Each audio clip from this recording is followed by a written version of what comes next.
우리가 우리 마음대로 사는 게 아니라 하나님의 인도하심을 받아야 보호를 받고 안전하게 살고 또 축복된 인생을 살 수 있다, 이렇게 말씀을 어제 나누었습니다. 왜 우리는 하나님의 인도하심을 받아야 되는가 할 때 지금 얘기한 것은 아주 포괄적인 거고, 우리가 좀 더 깊이 들어가 보면 우리가 하나님의 인도하심을 받아야 되는 이유는 오늘 이 다윗과 같은 고백을 우리가 하나님은 듣기 원하시는 겁니다. 이게 이론이 아니라 자기 삶에서 정말 이렇게 역사하시는 하나님에 대해서 좀 더 우리가 이렇게 구체적으로 그분을 삶을 두고 이런 하나님을 고백하여 하나님께 영광을 돌리고 기쁨 드리기 위해서 우리는 하나님의 인도하심을 받아야 됩니다. 또한 왜 하나님의 인도하심을 받아야 되냐면 시편 139편 16절에 내 형들이 이루기 전에 주의 눈이 보셨으며 내 정한 날 한날이 지나기 전에 주의 책에 기록이 다 됐나이다. 그분이 우리가 이 땅에 나오기도 전부터 그분은 내가 어떻게 하나님께 영광 돌리고 하나님이 어떤 축복을 주실지를 이미 다 주의 책에 기록했다는 겁니다. 근데 이 기록해놓은 이 내용들을 비밀로 붙여놨는데 이것은 우리가 알 수 있는 게 아니라 하나님의 인도하심을 받을 때만이 그 비밀이 오픈된다는 거예요. 그래서 그 주의 책에 기록된 것이 결국 하나님께 영광이고 내게 축복인데 결국 그게 뭘로 이렇게 정리가 되냐면 나를 향하신 이 땅에 하나님의 계획이 성취가 되는 거예요.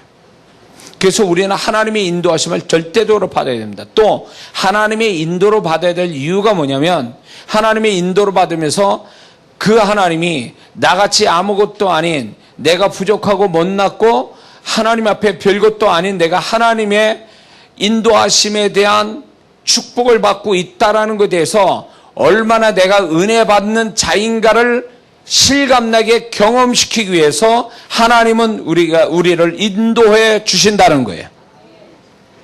그래서 어느 인생도 하나님 앞에 자랑하지 못하게 나는 하나님이 인도함으로 여지껏 살았습니다. 내 능력으로 산 게 아니라 내 노력으로 산 거 아니고 내 열심으로 사는 게 아니라 하나님의 인도 속에서 나는 이렇게 여기까지 살아왔습니다라는 하나님의 은혜라는 단어를 알게 하시기 위해서 우리를 인도해 가시는 거예요.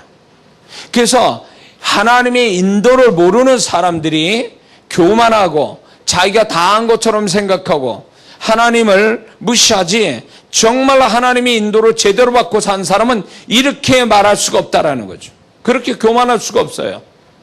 하나님 앞에 겸손하고 하나님이 베풀어 주신 것이 내가 한 것보다 그분이 베풀어 주신 은혜, 인도한 속에서 베풀어 주신 은혜가 커서 그분 앞에 무엇인가 더 헌신하고자 한다면 이 사람은 인도하심을 제대로 받은 자예요. 인도하심 속에 하나님의 은혜를 아는 자라는 거예요.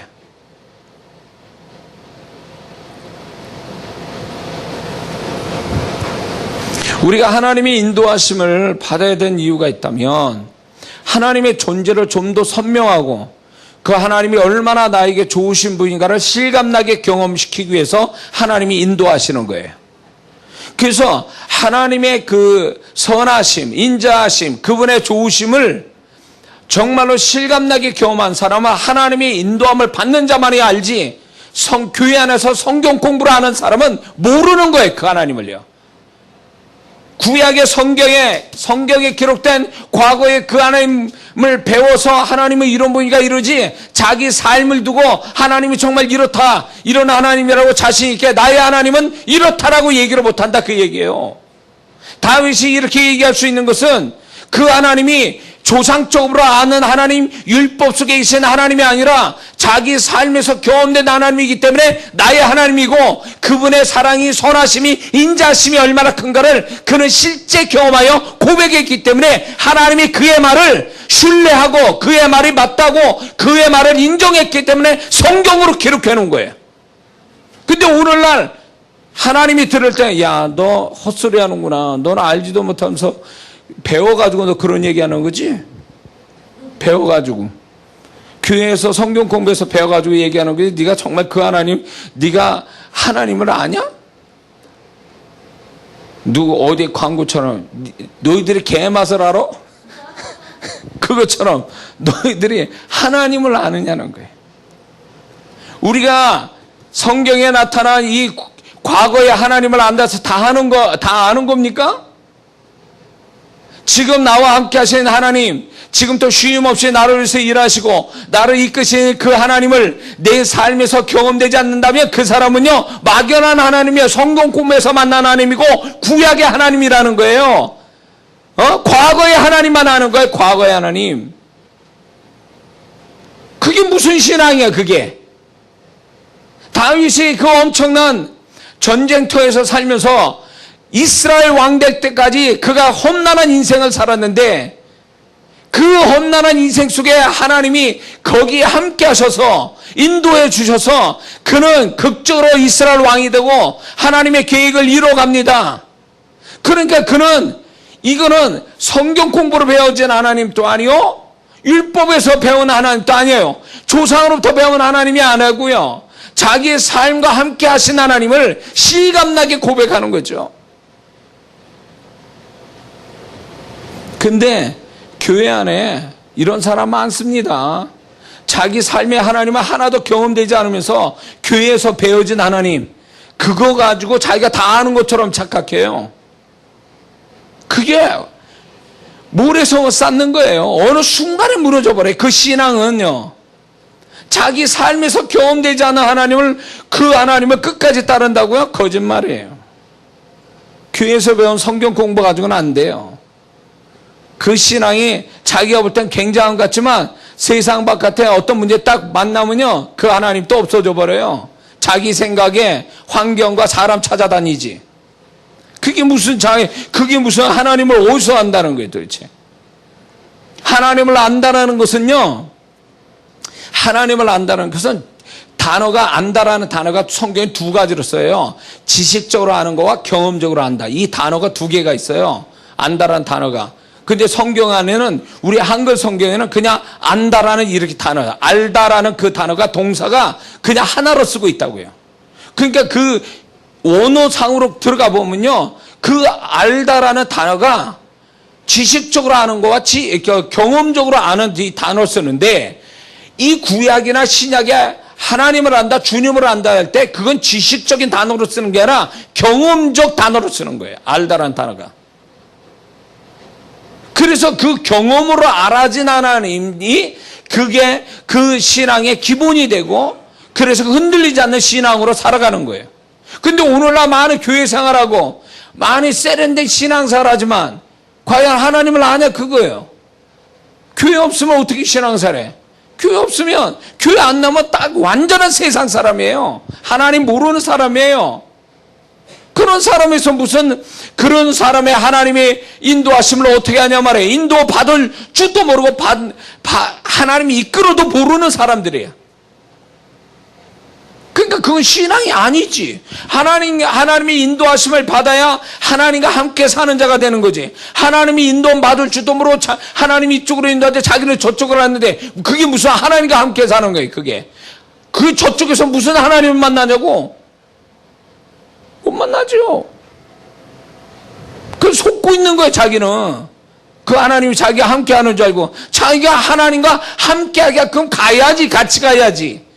딴 길 가고 하나님 함께 한다고 말하면 그건 정신 나간 얘기예요. 오늘 성도들이 이런, 오늘날 왜 그 신앙이, 왜 세상을, 자기가 만나는 세상마저도 바꿀 수 없고 영향을 주지 못하느냐? 문제는요, 교회 안 다녀서도 아니고 지식이 모자람도 아니고 다른 게 문제가 아니에요. 예배를 안 드려서도 아니에요. 기도를 안 해서도 아니에요. 문제는요, 자기 삶 속에 계신 하나님을 생생하게 만난 적이 없어서 그런 거예요. 자기 삶 속에 계신 하나님을 생생하게 만나는 사람이면 이렇게 자기가 삶에 문제가 있을 때 그렇게 우왕좌왕하지 않는다는 거예요. 자기 삶에 함께 사는 하나님이니까 자기가 어떤 문제를 만나도 그 하나님을 더 의지하게 되지. 교회에서 배운 하나님께 그런 거예요. 교회 바깥에는 하나님이 안 계신 줄 알고 교회 바깥에서는 하나님과 살아본 적이 없는 사람이니까 문제가 생기면 우왕좌왕하고 하나님을 찾는 게 아니라 다른 걸 찾아다니면서 해결책을 찾으니까 이게 무슨 신앙이냐 말이에요. 그게 아니죠. 신앙이 아니죠.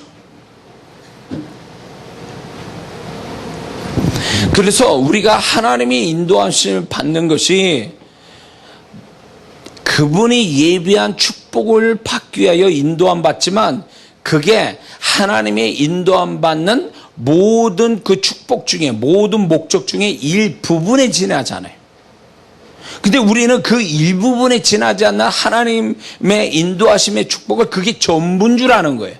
하나님의 인도, 하나님이 우리를 인도하시고 우리가 하나님의 인도를 받아야 되는 것은 결국 축복이 아니라 그 하나님의 존재를 좀 더 생생하게 내 안에 뼛속 깊은 데까지 그게 체험이 되고 그게 각인이 되기 위하여 하나님의 인도하심을 받는 거예요. 존재의 문제지 어떤 그분이 베푼 축복이 문제가 아니란 말이에요. 그분의 존재가 선명하다면 당연히 그분의 축복이 있는 건 당연한 거 아니에요? 그분의 존재가 선명해서 내가 세상의 어떤 사람보다 내가 어떤 일을 만나는 것보다 그분이 더 우선이 되고 그분이 더 가깝게 느껴지고 그분이 더 선명하게 느껴진다면 그게 신앙 아니에요? 그런 사람이 인도하면 정확하게 받고 받지 말래도 받고 살 거 아니냐 말이죠.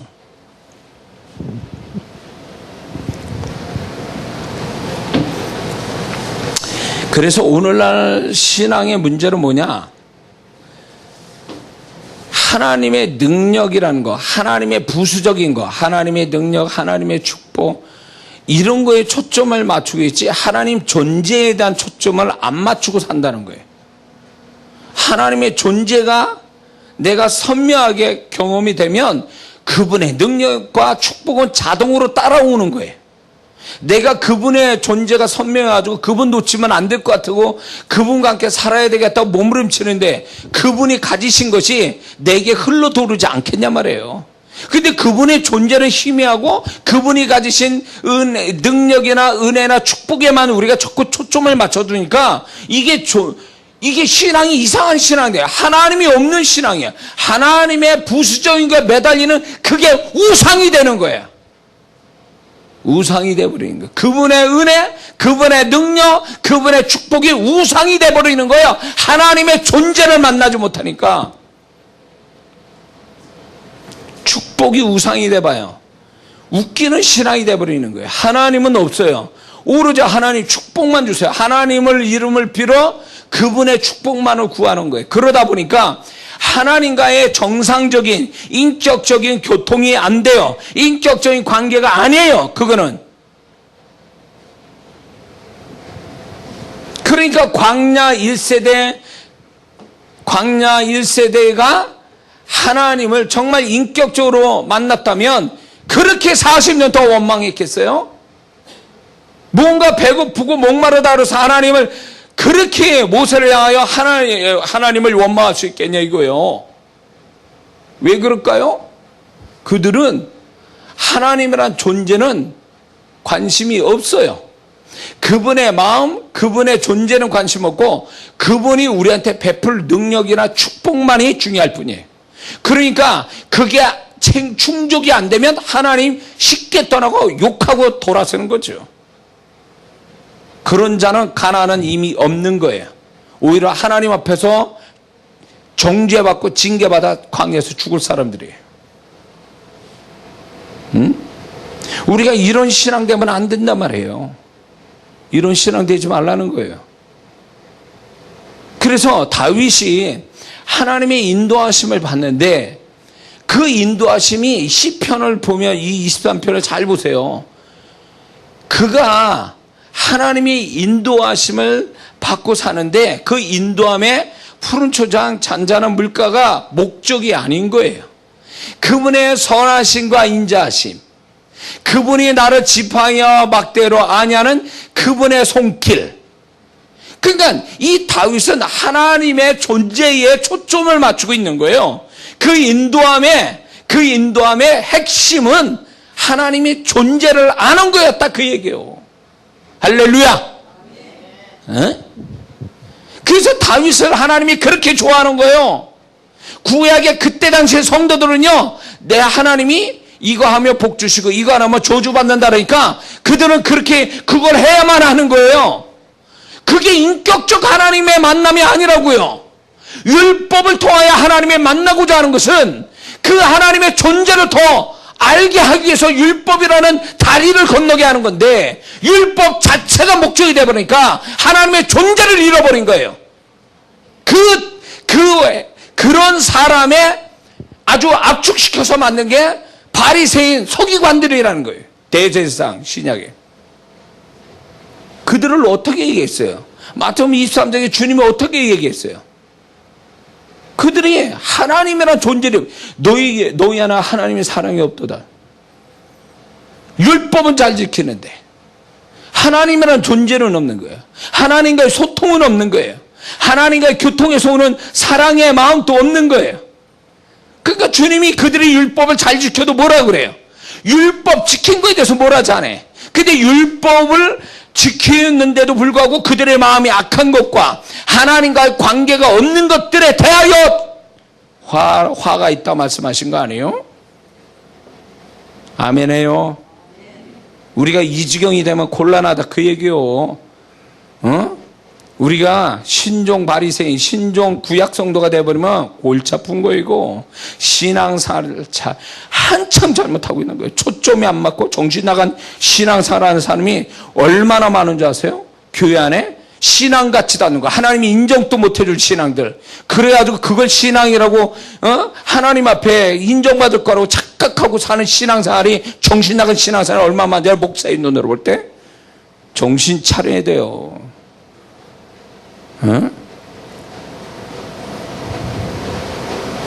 주님이 교회를 둘러보실 때 쓸만한 영혼이 없어. 다 정신이 나가가지고 멀쩡한데 정신은 나가 있어요. 그냥 주님이 안타까워하시는 거예요. 구원은 시켜놨는데 이게 다 정신 나가가지고 이게 정신지체도 아니고 뭐 하나 주님의 말씀 못 알아듣고 초점도 안 맞고 주님이 인정하지도 않는 그런 신앙에 혼자서 좋아라 하고 자기 만족에 취해가지고 있는 그 신앙에 주님이 정말로 괴로워하는 거예요. 그런 걸 그러려고 구원시킨 게 아닌데.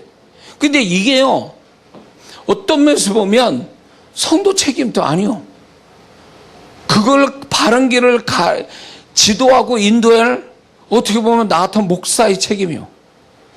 목사가 잘못 가르쳤으니까 그런 신앙 같겠죠.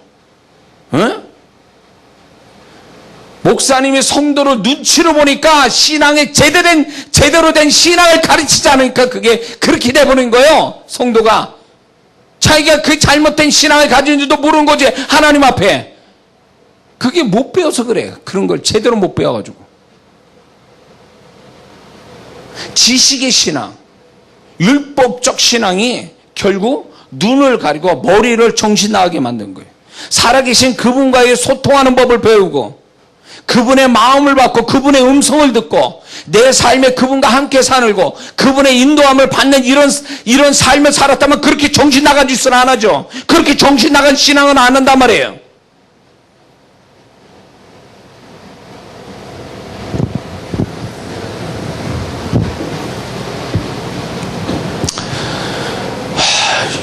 오늘 또 이상하네. 이렇게 나가려고 그런 건 아닌데, 예. 정신 차리라고 주님 말씀하시네요. 정신 차리라고. 그래서 우리 하나님이 인도하심, 제가 이 설교를요, 하나님이 인도하시니까 다 뻔한 걸로 생각해요. 뻔한 거. 그 인도하심 끝에 축복. 벌써 이미 나와서 정답이. 그러니까 신앙이 그런 식으로 해석해서 가버리니까 정말 주님과의 어떤 그 중요한 그 관계, 친밀한 관계, 깊은 관계, 이런 건 없는 거예요.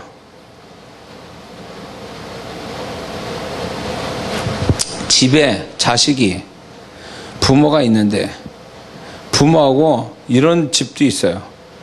한 식탁에 같이 밥 먹어본 지가 오래래. 다들 나름대로 바빠가지고 식탁 한 자리에 같은 시간에 밥을 먹어본 적이 없대. 근데 이유가 있죠. 다들 바쁘니까, 가족들이. 근데 문제는 뭐냐면 이 자식놈들이 부모를 찾을 때는 자기가 필요할 때 부모 찾아요. 돈이 필요하거나 뭐 물건을 사는데 필요하면 그때 찾아. 그 외에 얘기하는 게 없어. 얘기할 틈도 없고 얘기하지도 않아. 이게 무슨 가족이야 이게. 어? 자취방에 사는 애들도 그러진 않아. 주인집 아줌마하고 얘기를 해도 한다고. 얘기를 해도. 그런데 가족이 그런다면 이거 정말 비극이죠. 오늘날 가족의 한 단면이 이런 가정이 있어요. 근데 우리가 어떻게 보면 하나님과 함께 사는 자인데, 한 집에 사는 가족의 비유 들 수 있는데, 그분에 대한 그분의 마음, 그분의 생각, 그분과의 관계, 이거를 좀 더 관심을 갖고 그게 중요하다 해서 시간 빼가지고 식탁에 앉아서 얼굴 맞대고 얘기하고, 그리고 자기가 문제가 있을 때 이거를 어떻게 해야 되는지 좀 질문도 하고 뭐 이런 식으로 해서 대답도 받고, 이게 돼야 되는데 신앙이 이게 아닌 거예요. 자기 혼자 생각하고 자기가 정리하고 자기가 답을 내고, 주님이 이게 맞다 틀리다도 이걸로 조명을 받을 마음도 없어. 그냥 자기가 결론 내버려. 자기가 원하는 대로. 그리고 그걸로 내달려 버리는 거예요. 어? 그럼 이게 신앙이겠냔 말이에요. 그러니까 이런 사람은 하나님이 인도하심, 이건 굉장히 낯선 단어예요. 한국 사람이 꼭 뭐가 하냐면 알아보 보는 것 같은 느낌이야. 이게 무슨 단어인지를 모르는 거지. 하나님이 인도하심, 그걸 경험해 봤어야 그 단어가 이해가 되지. 하나님이 어떻게 인도하셨습니까? 질문을 한다면, 만약에 그분의 어떤 삶을 두고 얘기할 때 하나님이 어떻게 인도하셨습니다. 여기까지 어떻게 인도하셨어요? 라고 질문하면 몇 사람이나 대답할 수 있을까요? 이런 일 저런 일 만나서 내가 이런 결과가 내 삶에 있었습니다. 자기 입장에서는 얘기가 돼요. 자기 입장에서는 얘기가 된단 말이에요. 그런데 하나님이 어떻게 당신의 이 문제에 대해서 어떻게 인도했는지를 얘기해 보라면, 이게 벌써 이 주체가 다르니까 자기에서 하나님의 시각으로 봐야 되니까, 이게 보이지도 않고 볼 수도 없고 본다 해도 어떻게 그분이 어떻게 인도했는지를 모르니까 얘기를 못하는 거예요. 그러니까 그분에 대한 까막눈이 있는 거예요. 까막눈. 열심히 산다고 인생 잘 사는 거 아니에요. 예수 믿는 사람은 열심히, 그게 우상이 돼서는 안 된다고. 세상 사람처럼 코피 터지도록 열심히 사는 게 잘 사는 게 아니라고요. 우리가 하나님이 함께 하셔서 하나님의 손길과 하나님의 인도하심을 받으며 살아서 하나님의 그 손길 앞에 감사하며, 그분, 내가 아무것도 아닌데 그분이 베풀어 주신 것에 은혜를 알고 그 은혜를 갚으려고 하는 그 뭔가 하나님과의 끈끈한 이런 인생 속에, 단순히 먹고 사는 문제지만 그 속에 하나님과의 4차원적인 그분과의 관계, 이런 것들을 좀 나눔이 있고 기억이 있고 추억이 있고, 이게 3차원적인 물질의 세계에 그냥 먹고 살다가 직장 다니고 돈 벌고 먹고 사는 이 인생에 4차원적인 하나님과의 관계를 살아가는 차원 높은 이야기가 있어야 이게 크리스찬이지. 자기 이야기만 있어요. 그러면 그 사람은 잘못 사는 거예요. 하나님은 어디 있는 거예요? 그러면 그분의 저 위에 계시는 거예요? 천국 가야 만나는 하나님이냐고. 그런 면에서 보면 신앙이 참 심각해요. 오늘날 성도분들이. 그래서 자꾸 저 같은 사역자가 자꾸 이 주님을 얘기할 수밖에 없어요. 그 막연한 주님이 아니라 정말 생생하게 같이 계신 주님을 발견하라고 자꾸 강조하는 거는, 이건 내 마음이 아니에요. 주님이 너무 가까이 계신데도 못 알아보니까 주님의 답답함이 여기 있는 거예요. 내 백성이 나의 이름을 부르고, 그러나 그 마음에서는 내게서 멀도다. 주님, 그분의 존재를 찾지 않는다는 거죠. 자, 그래서 우리가 하나님의 인도하심이 아주 복합적인 모든 신앙의 중요한 부분들을 터치하고 있고 그 하나님의 인도를 잘 자주 받는 사람은 하나님의 존재를 생생하게 경험하고 그분과의 소통이 이루어지고 그러다 보니까 그 사람의 신앙은 더 아주 뿌리 깊은 나무같이 어떤 현실을 만나도 거기에 매이거나 거기에 따라가지 않고 하나님의 인도하심 속에서 그 속에서 결론을 보는 그런 또 다른 인생을 산다 그 얘기죠. 할렐루야. 그래서 우리는 다윗 같은 이 고백하기 위해서 우리는 하나님의 인도하심을 잘 받아야 되는데 그러면 가만히 제가 묵상하면서 그러면 하나님의 인도하심이라는 게 우리 그 단어를 압니다. 근데 이걸 설명하려면 어떻게 어디서부터 설명할지 모르는 거예요. 그래서 하나님의 인도하심을 제가 가만히 보니까 세 가지 형태의 세 세트의 하나님의 인도하심이 있는 것 같다 이겁니다. 그러면 세 세트 중에 한 세트가 뭐냐면 이거예요. 보편적 인도하심, 특별한 인도하심. 이렇게 나눠질 수 있어요. 보편적 인도하심은 기본적 인도하심. 특별한 인도하심은 정말 그 말대로 특별한 의미가 있는 인도하심. 또 이거를 다르게 표현하면 일상적 인도하심, 또 어떤 특별한 경우의 인도하심 이렇게 또 나누어질 수 있어요. 그러니까 우리가 먹고 살아가는 보편적 일상적인 삶에 그분이 아주 세밀하게 아주 작은 것지만 세밀하게 인도해 주시는 그런 일상적 그게 있고 특별한 문제, 큰 문제, 기도를 하고 기도 응답을 받는 기도의 응답에 인도함 받는 문제, 뭐 사명을 이루는 문제, 하나님의 크신 계획을 이루는 문제 이런 어떤 스페셜한 거 이런 인도하심이 또 따로 있다 그거죠. 중복이 돼 있는 거죠. 보편적 인도하심과 특별한 인도하심이. 제가 언제 한번 그냥 막 지어서 만드는 예화가 하나 있는데 놀랍게 그 자리에 그 경우로 당한 자기 남편이 있다고 집회 마친 다음에 얘기하는 일이 있어서 깜짝 놀랐는데 그게 뭐냐면 어느 분이 출근을 하려고 남자가 출근하려고 이제 집을 나섰는데 너무 늦었어요. 통근버스를 타야 되는데 야, 이 못 탔구나. 그러나 혹시나 하고 열심히 뛰어갔더니 통근버스가 있는 거예요. 시간이 지났는데 보니까 기사분이 나와서 그 차가 통근버스가 고장이 나서 좀 고치고 있더라는 거예요. 근데 그 회사원이 가면서 하나님 제가 이 통근버스 꼭 타야 됩니다. 못하면 지각해서 또 내가 좀 불이익을 당하고 어려움을 당할 수 있습니다. 그러니까 통근버스를 어떻게든지 잡아주세요. 그랬더니 딱 가보니까 기사원이 차를 고치고 있더라. 그래서 통근버스를 타고 직장까지 가서 지각하지 않고 출근했다. 이 얘기를 내가 지어서 말을 했는데, 거기 듣는 사람 진짜 자기 남편이 그런 일을 경험했대요. 나 이게 참. 이거는 일상적 인도하심이에요. 그쵸?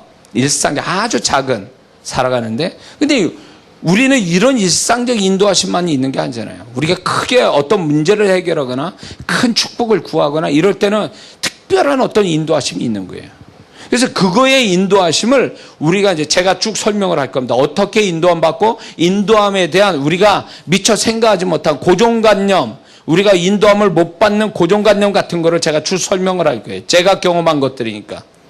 자, 첫 번째 세트, 하나님이 인도하시면 첫 번째 세트는 이럴 거고요. 두 번째 세트의 하나님이 인도하심은 이런 거예요.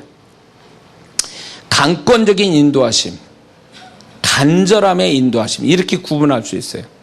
자, 이게 무슨 얘기냐면 강권적인 인도하심이라는 건 이 사람의 의지와 상관없이 하나님이 딱 울타리에 쳐놨는데 이 사람의 삶에 여기 넘어가면 더 위험하다. 여기 넘어가면 이리와 늑대가 있어. 딱 하나님이 그 사람 삶에 바운더를 딱 쳤는데 이 사람이 자기도 모르게 막 그 선을 막 넘어가는 거야. 하나님 인도하심이라는 거 모르고 막 진짜 막 좌충우돌로 사는 거죠. 자기 환경 따라, 사람 따라, 자기 경험 따라. 그러니까 하나님이 울타리에 쳐놨는데 자꾸 넘어가려고 하는 거죠. 그럴 때 하나님이 이 사람 모르게 강제로 끌어내리는 거야. 만나야 되는데 못 만나고 가야 되는데 못 가는 상황이 막 생기는 거야. 이런 게 훗날 딱 지나보면 내가 그 사람 만났거나 거기 가서 큰일 날 뻔했네 막. 이런 말을 하는 적이 있다면 그 사람은 하나님의 인도하심에 강제적인 인도하심을 받는 거예요. 그게 나는 내가 인도함 받겠다고 하는 게 아니라 내가 생각할 때 그냥 이대로 가면 좋겠다, 저 사람 만나면 좋겠다, 여기 가면 좋겠다 이러고 가는 거예요. 근데 하나님의 시각으로 볼 땐 얘는 위험한 길로 막 가는 거야. 하나님 울타리 넘어서. 그럴 때 하나님이 강권적으로 인도가는 거죠. 그 사람 모르게 그 사람 만나야 되는데 그 시간에 그 사람이 못 만난다고 전화 온다든가, 내가 거기를 가야 되는데 무슨 불가피한 일이 생겨가지고 내가 거기를 못 갔는데 거기서 사고가 난 거야. 이런 경우요. 에? 내가 집에서 그 시간에 출발을 해야 되는데 차가 고장이 나가지고 카센터 갔는데 가다가 사고가 난 걸 본 거야.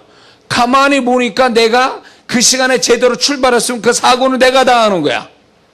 이게요, 강권적인 인도하심이에요. 하나님, 그 사람 모르게, 그 사람 의지와 상관없이 하나님이 이 영혼이 이래 가다가 망하겠다 해서 모르게 자연스럽게 잡아 끄는 강권적 인도하심이라는 거예요. 여러분들이 돌이켜보면, 야, 그때 내가 그렇게 만약 갔으면 큰일 나는 거야. 그 사람 만났으면 큰일 나고 이걸 선택했으면 큰일 날 뻔한 거야. 이런 일들이 있다면 그건 강권적인 인도하심이 있었던 거예요. 근데 이제 사모함의 인도하심이라는 거는 내가 이게 정말 하나님 인도함 받기 원합니다. 내 이 문제를 가지고 하나님 인도 받기 원합니다. 이 축복에 대해서, 이 기도에 대해서 인도함 받기 원합니다. 이렇게 간절하게 원해서 그 인도함을 받는, 자기가 자원에서 인도함 받기 원하는, 간절해서 원해서 인도함 받는 이 인도함이 있다는 게 두 번째 세트. 근데 지금요, 이게 첫 번째 특별한 인도하심, 두 번째 간절함의 인도하심은 레벨이 다른 거예요. 좀 고위의 것이란 말이죠. 세 번째 세트의 인도하심은 이런 거예요. 자신이 아는 인도하심, 자신이 아는 것을 뛰어넘는 인도하심. 그러니까 자기가 하나님이 이렇게 인도하시는구나 라고 해서 자기도 알아. 하나님이 인도하심을. 이렇게 인도하심을 아는 인도하심이 있고, 내가 아는 범위에서 넘어간, 나는 여기까지인 줄 알았는데 하나님은 또 다르게 이 부분에서 또 더 차원 높은, 아니면 더 큰 축복으로 가는 인도하심이 있었구나. 놀라는 서프라이즈, 그런 인도하심. 이 두 가지 형태가 또 있다는 거죠. 그래서 자기가 아는 그 수준에서 하나님의 인도하심을 받는 경우도 있지만, 내가 생각한 이상으로 또 인도하심이 있어서 내가 놀라는, 그래서 그분의 더 특별한, 더 축복스러운 인도하심을 받을 수도 있다.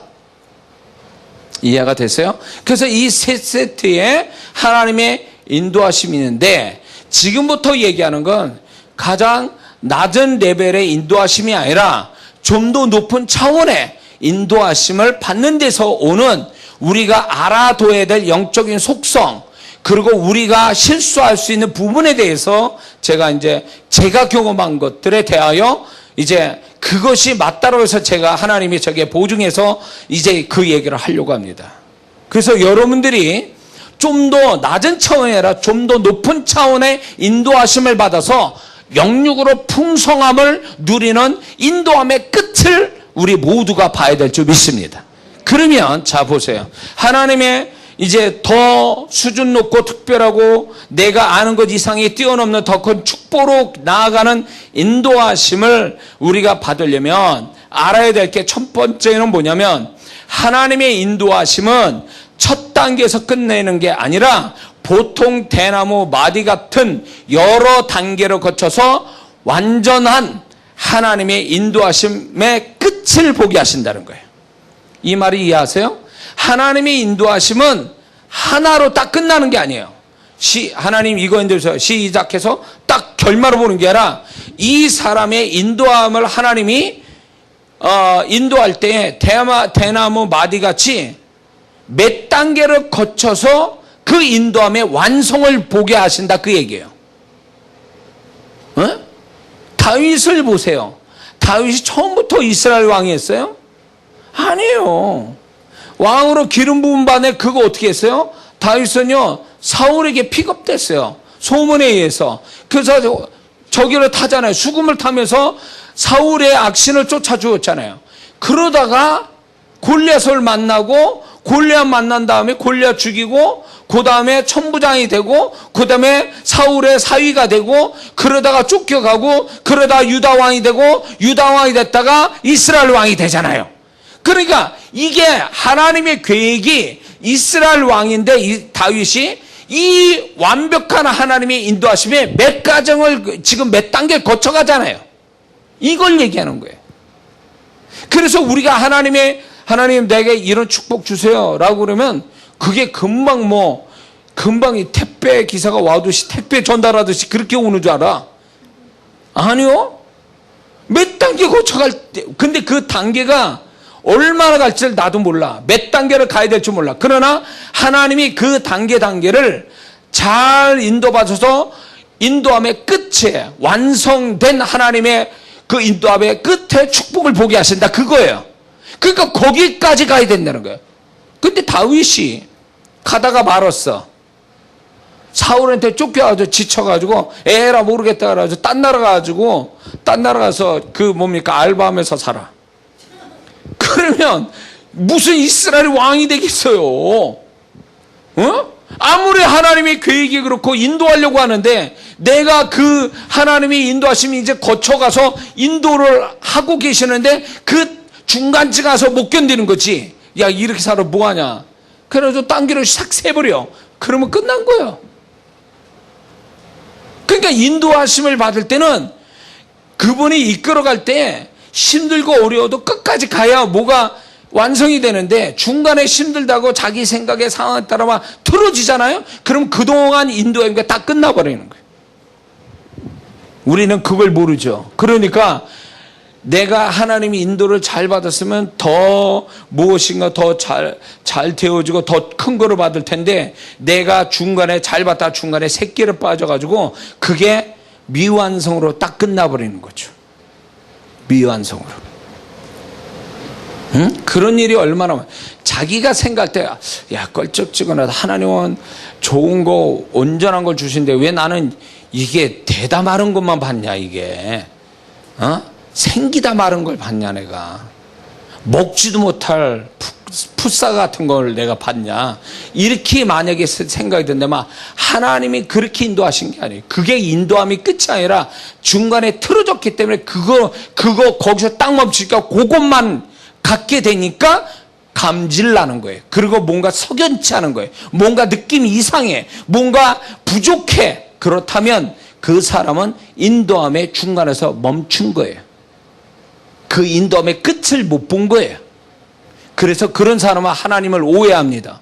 하나님이 이렇게 나한테 인색하시고 나한테 뭐 풍성이 주시는 것 같은데 풍성이가 아니라 이거는 모자라게 주시고 막 이럴 하나님을 오해한다 그 얘기예요. 그거는 하나님의 문제가 아니라 가만히 자기 뒤를 바라보세요.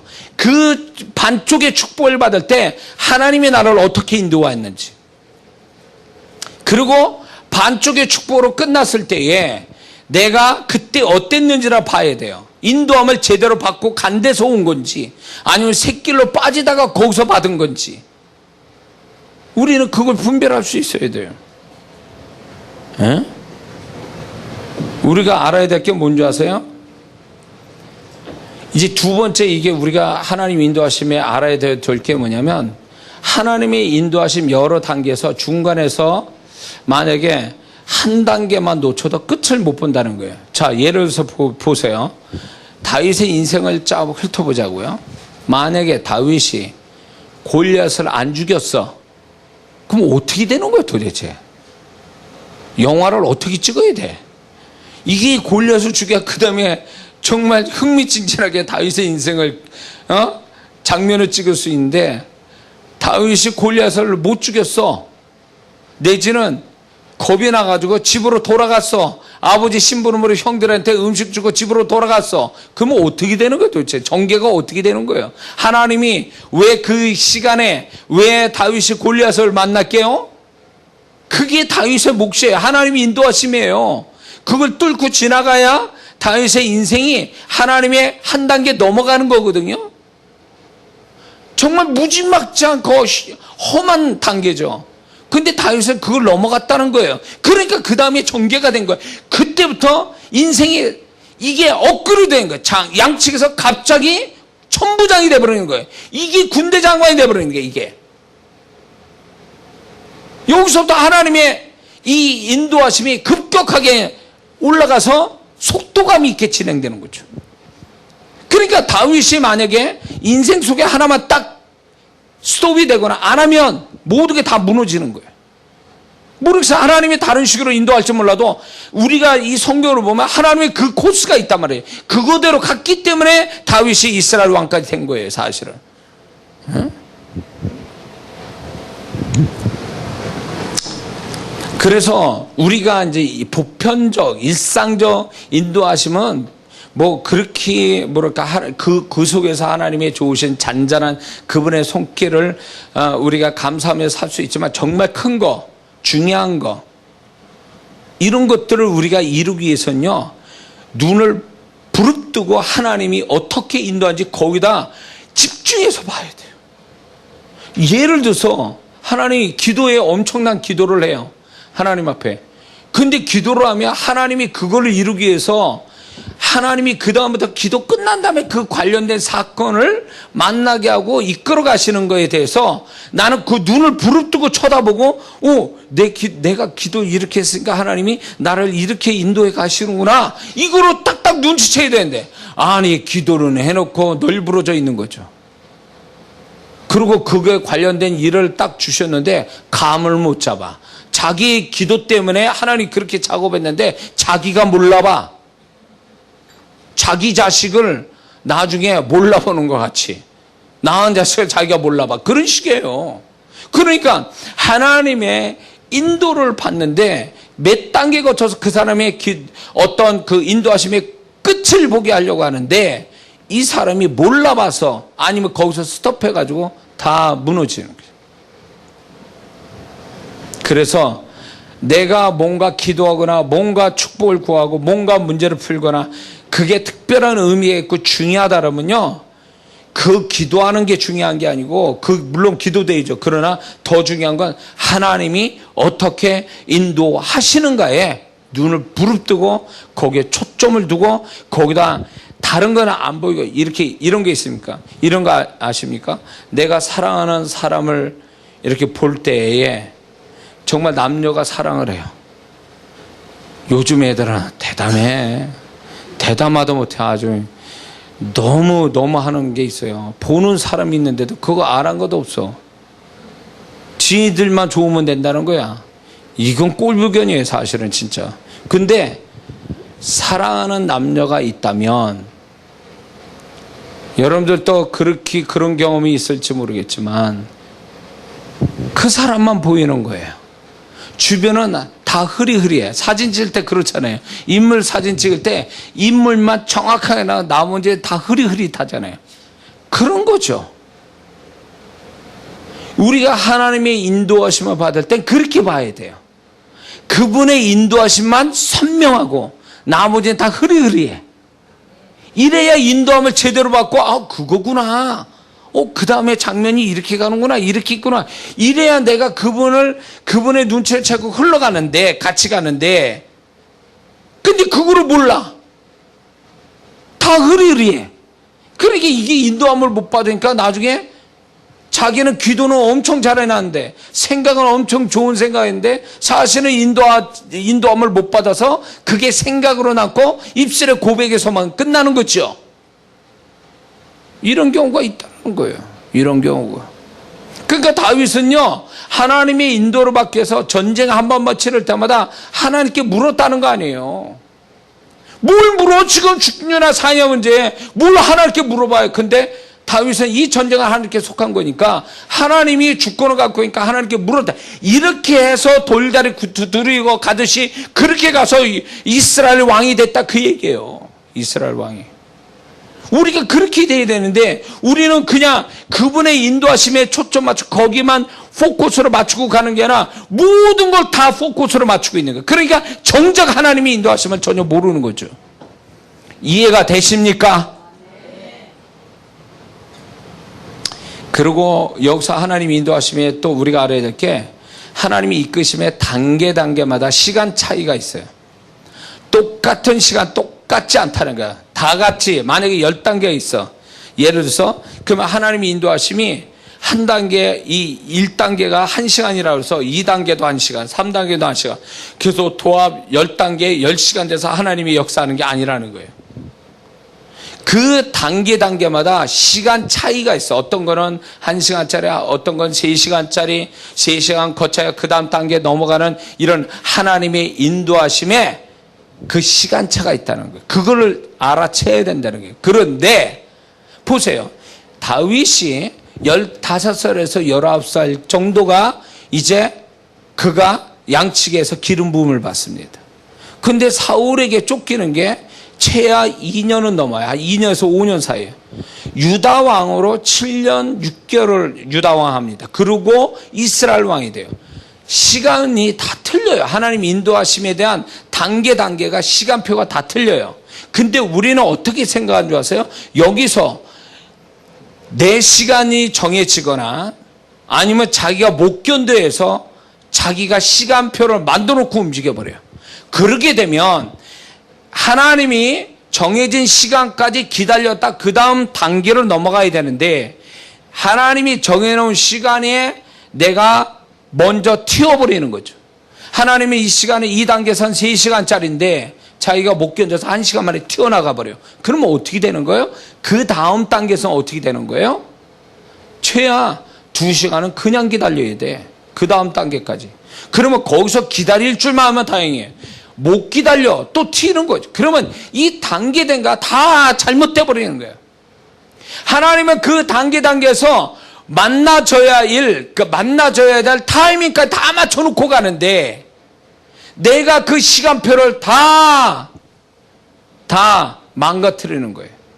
그렇게 되면 하나님의 손길로 이루어지는 거예요. 내 손길이 아니라 하나님의 손길로 이루어서 하나님이 영광 받으려고 하는데 내가 하나님의 손길을 다 망쳐 넣어버리는 거예요. 망치는 거예요. 응? 우리 동기 목사님이 나중에 이제 후회되는 게 그 자리에서 목회를 계속 했어야 되는데 하나님이 딱 정한 시간이 있는데 그래야 그 다음 단계로 넘어왔는데 뭐 목회도 안 되고 그러니까 훌떡 튀었다고. 그러니까 나중에 되니까 이분이 그게 또 이제 완전히 뭐랄까 습관이 된 거야. 안 되면 또 튀고 안 되면 또. 그러다 보니까 목회가 하나 제대로 안 돼. 하나님이 그런데 다른 가까운 목회자가 거기서 오랫동안 머물렀더니 정작 이 목사님이 받을 축복 그분이 받고 있는 거예요. 오랫동안 머물러 있어서 하나님이 그 목회를 축복하고 있는 거예요. 그러니까 이분이 후회를 하는 거예요. 왜 내가 일찍 튀었는가 거기에. 그냥 조금만 더 기다리면 하나님이 어떻게 해주실 건데. 그게 하나님의 시간표인데 하나님이 인도하심에 그 각각의 시간표대로 움직여야 되는데 자기 시간표로 만들어서 움직이니까 다 뻐그러지는 거야. 하나님이 다 이게 딜레이 돼서 가는 거지. 그러게 이게 안 맞아 도는 거야. 하나님의 타이밍이라는 게 없어요. 이 타이밍, 하나님의 타이밍이라는 건 결국 하나님이 그 사람을 위해서 수고해 주는 손길이에요. 그게 정확한 손길.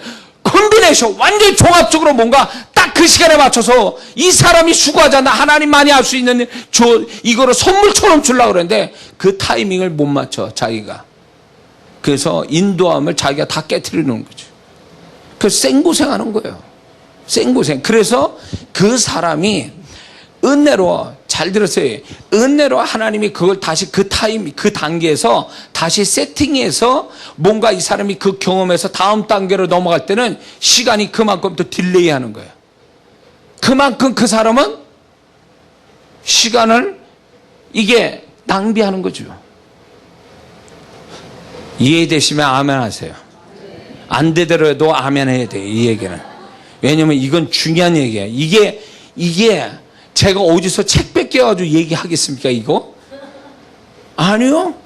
제가 경험하고 그분으로부터 받은 얘기고, 나도 가슴 치는 후에 보니까 내가 가슴 치는 그 일이 있었기 때문에 거기서 왜 내가 이런 일이 벌어졌을까 하고 주님이 가르쳐 준 것 때문에 정리돼서 지금 여러분에게 얘기하는 거예요. 저 같은 경험 하지 말라고.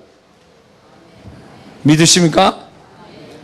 모르더라도 그냥 아멘 하세요. 그러다 보면 나중에 또 이제 동영상 이 설교 들으세요. 그러면 그때 가서 또 깨달아질 거니까 그러면 되는 거예요.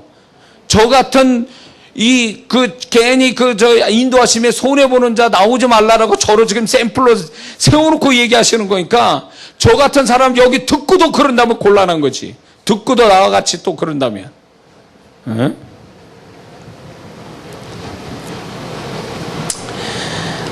다윗은 놀라운 게요. 잘 보세요. 유다 왕으로 7년 6개월을 있었어요. 근데요. 유다 왕으로 7년 6개월이면요. 내가 유다 왕이에요. 유다 족속의 왕이면 7년 정도 됐잖아요. 그럼 슬슬 내가 이걸 통합시켜볼까? 족속들을 만나면서 족장들을 만나가면서 통합 좀 해보자. 정치적인 어떤 모색을 좀 해볼까? 자기가 왕이 됐으니까 일단은 그렇게 그런 생각 안 가질 수 있잖아요. 근데 놀라지 마세요. 다윗은 7년 6개월 동안 아무것도 안 했어요. 다윗 성품으로 보면 이럴 수가 없는 거예요. 왜 그럴까요? 하나님이 일하실 때까지 기다린 거예요. 아브넬이 그 11 족속을 통합시키는 그 일을 했는데 거기서 갑작스럽게 통합이 되면서 거기서 이스라엘 왕이 돼요. 다윗이 안 해도.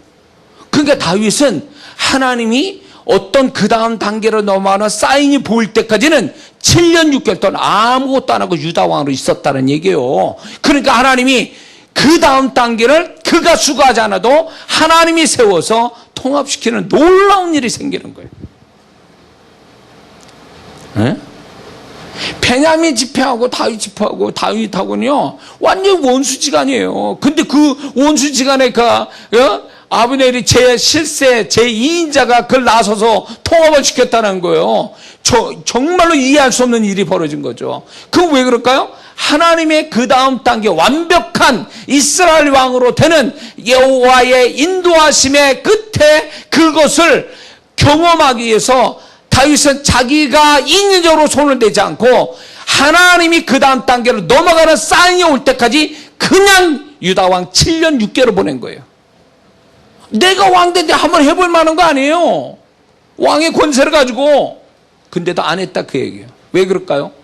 왕 세운 게 자기가 되어서 된 게 아니라 하나님이 세웠고, 통합 이스라엘 왕이 내가 계획 세운다고 내가 2인조로 한다 되는 게 아니라는 걸 알고 있는 거예요. 다 이게 하나님이 인도하심이 있어야 된다는 걸 알고, 인도하심이 아무 증거도 없는데 움직이면 안 된다는 걸 아는 거예요. 하나님이 그 다음 단계로 옮겨주는 증거가 보일 때까지 참아 기다리니까 7년 6개월 만에 왕이 된 거예요. 만약에 움직였다, 자기 마음대로 일을 벌려놨다, 정치적으로 7년 6개월 15년도 걸릴 수 있는 거예요. 그리고 막 칼을 들어 자기 족속을 죽여가면서 이스라엘 왕이 되는 불행한 일도 만날 수 있는 거예요. 근데 그게 하나님부터 시작했으니까 자기는 하나님이 인도하심 받아서 하나님이 움직일 때까지 자기는 아무것도 해서는 안 된다는 걸 이미 아는 거예요. 기가 막힌 거죠. 하나님의 마음을 읽은 자예요. 그러니까 인도를 잘 받는 거예요. 다윗을 제가 공부하면 공부할수록 참 훌륭한 사람이다. 전쟁을 치르는 군인인데도 그 하나님을 어쩌면 그렇게 그 마음을 알고 그 인도함을 잘 받을까. 실수도 했지만 다윗 같은 왕이 없다 그랬어요. 어?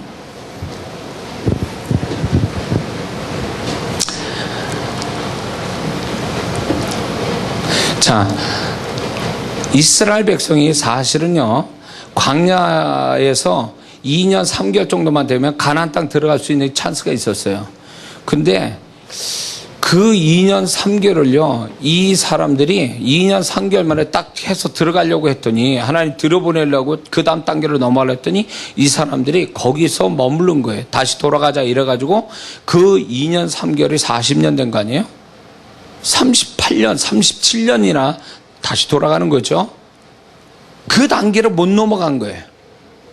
그러니까 하나님이 일하셔서 그 단계, 다음 단계로 넘어갈 때까지 준비됨이 있어야 되는데 준비됨이 없이 그 다음 단계가 딱 왔는데 준비되지 않으니까 오히려 그 다음 단계를 취하지 못하는 거죠. 그래서 잘 보세요. 이 다윗이 7년 6개월 만에 유다 왕이 돼서 7년 6개월 있다가 이스라엘 왕이 될 때에 그가 통합하면서 누구도 어느 족속도 싸울 수 없게 모든 정치적인 일을 합니다. 이 다윗이요, 이게 하나님이 뭔가 일에 가실 수 있도록 충분히 하나님의 인도하심이 제 시간에 모든 게 완성이 될 수 있도록 이미 그는 모든 걸 준비하고 살았다는 거예요. 그 단계마다 그 다음 단계를 넘어가기 위해서 미리 준비하고 있었다는 거예요. 요셉이 13년 만에 바로의 총리가 30세에 됐는데 요셉이 그 총리로 감당하기 위해서 그 단계에 그가 미리 준비하고 있었다라는 거예요.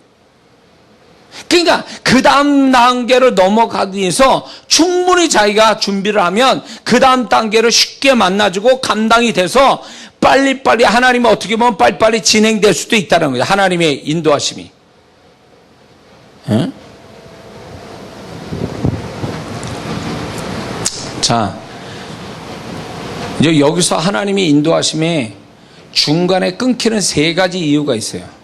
우리가 하나님 인도하심 잘 받다가 중간에 끊기는 이유, 끝까지 가지 못하는 이유. 그거는 첫 번째는요, 하나님이 인도하심에 자꾸 내 방식, 내가 고집 피우는 거, 내 고정관념, 이런 것들이 작용이 돼가지고 이렇게 해요. 나는 하나님이 꼭 이렇게 인도하셔야 된다. 라는 자기만의 고집, 고정관념, 자기 패턴, 이거를 가지고 있다가 하나님 인도하심 끊어지는 거예요. 분명 하나님은 이 사람은 A라는 코스로 하나님이 인도했으면 좋겠다라고 생각은 해요. 그런데 하나님은 B나 C 코스로 갈 수가 있거든요. 그러면 정신 못 차리는 거야. 이게 이상하다. 왜 하나님이 이렇게 인도하지? 이러다가 거기서 놓쳐버리는 거예요. 자기가 A라는 걸 고집해서 A로 하나님이 인도했으면 좋겠는데 B라고 나타날 때 B를 쫓아가는 게 아니라 왜 이러지? 하나님 A로 바꿔주세요. A로. 내가 A로 가고 싶은데 이런 식으로 하나님께 요구합니다. 하나님 인도하심 같지 않아요. 그러니까 자기가 주체가 되는 거예요. 하나님이 야 B다 이러면 B로 가야지. 왜 A로 자꾸 가려고 하고 A로 자기 고집대로 가니까 그 인도하심이 뚝 끊기는 거예요. 아무것도 안 나타나.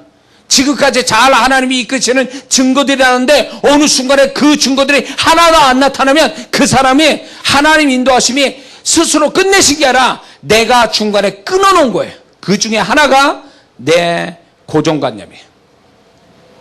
내 방식. 이런 것들이 작용하는 거예요.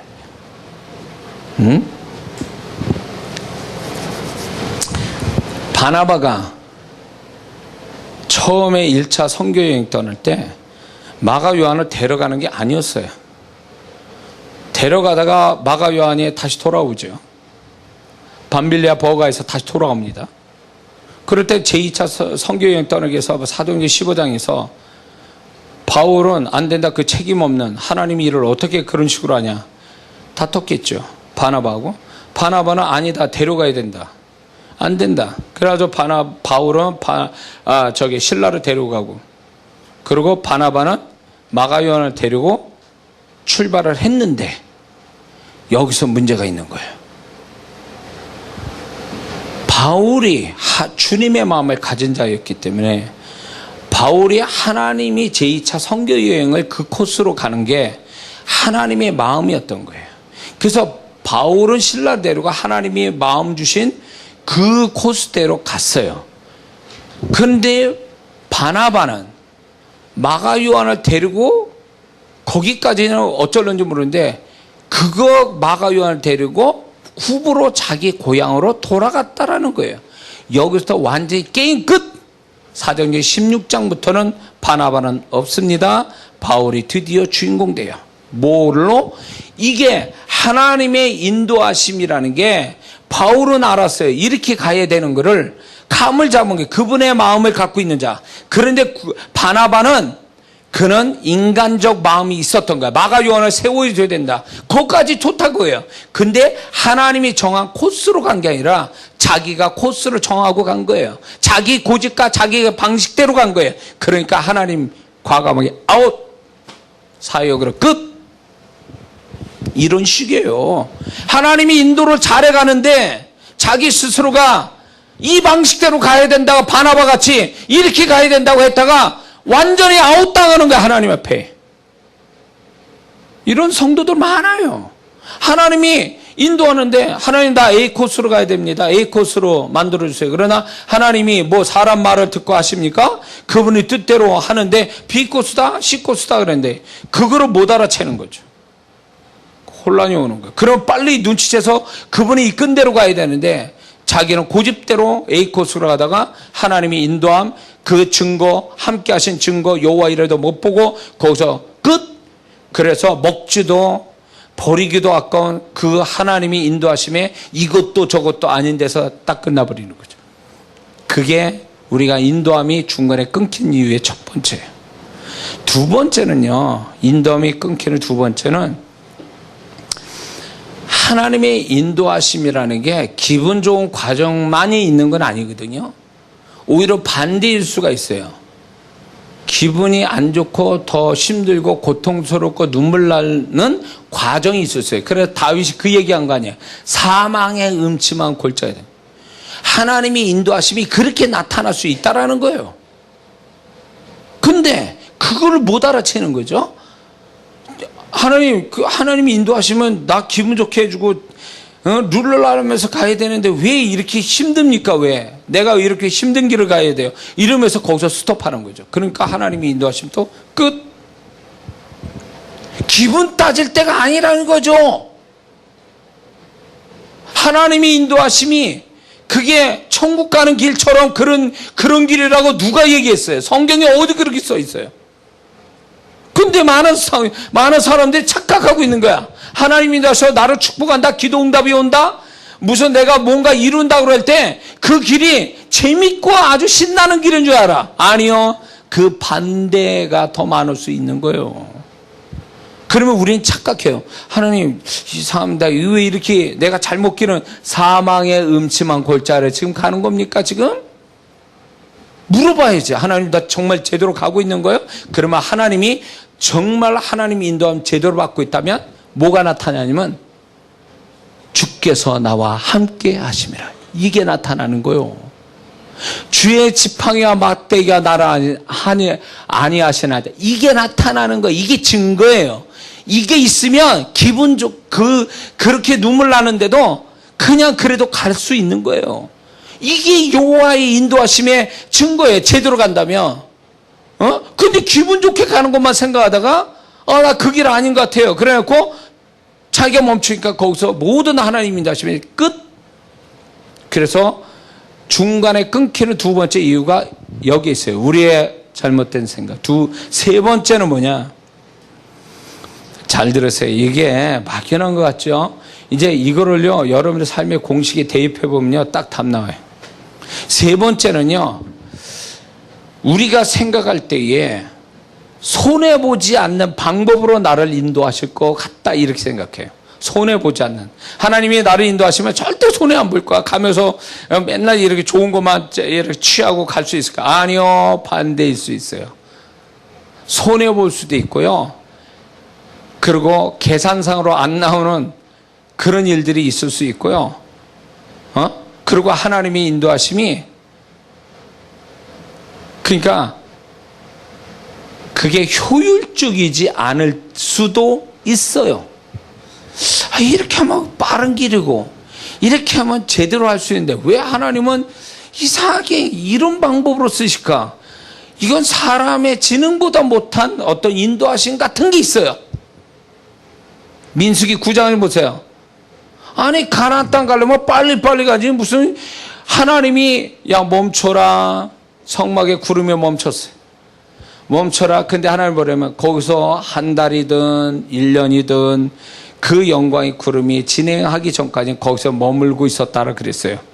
아니 무슨 1년씩이나 있어요. 그거를 가나안 땅 가야 되는데 무슨 1년씩 있어요. 그냥 잠깐 피곤하면 뭐 이렇게 해결하기 위해서 하루 이틀 쉬는 거지. 가나안 땅 가야 되잖아요. 광야에서 살 게 아니니까. 그러면 가만히 해보세요. 효율적이냐 그게. 한 달이고 1년이고 아무 뭐 놀이도 없고 뭐 재미난 것도 없고 뭐 시간 보낼 것도 없는 사막에서 무슨 1년씩이나 있을 이유가 뭐 있냐고. 근데도 하나님은 그렇게 했다 그거예요. 그래서 가나안 땅 갔죠. 여기에 우리의 계산하고 우리의 상식이 달라요. 하나님과. 그분은요, 효율적인 걸 따지는 게 아니에요. 근데 우리는 이게 손해 안 보는 길인가? 이게 내가 이득을 보는 길인가? 그러면 이득을 본다 그분의 인도하심이고, 내가 손해 보는 것 같다 그러면 하나님 인도하심 아니고, 이런 사고방식에 하나님 인도하심을 끊어지게 만드는 거예요. 손해 보기도 하신다니까요. 야, 주장창 앉아있어. 시간 죽여라 그냥 거기서. 이럴 수도 있는 거예요. 아주 썩어라. 아주 그냥 홍어처럼 삭혀져라 그냥 거기서. 이럴 수도 있다라는 거예요. 하나님이. 에?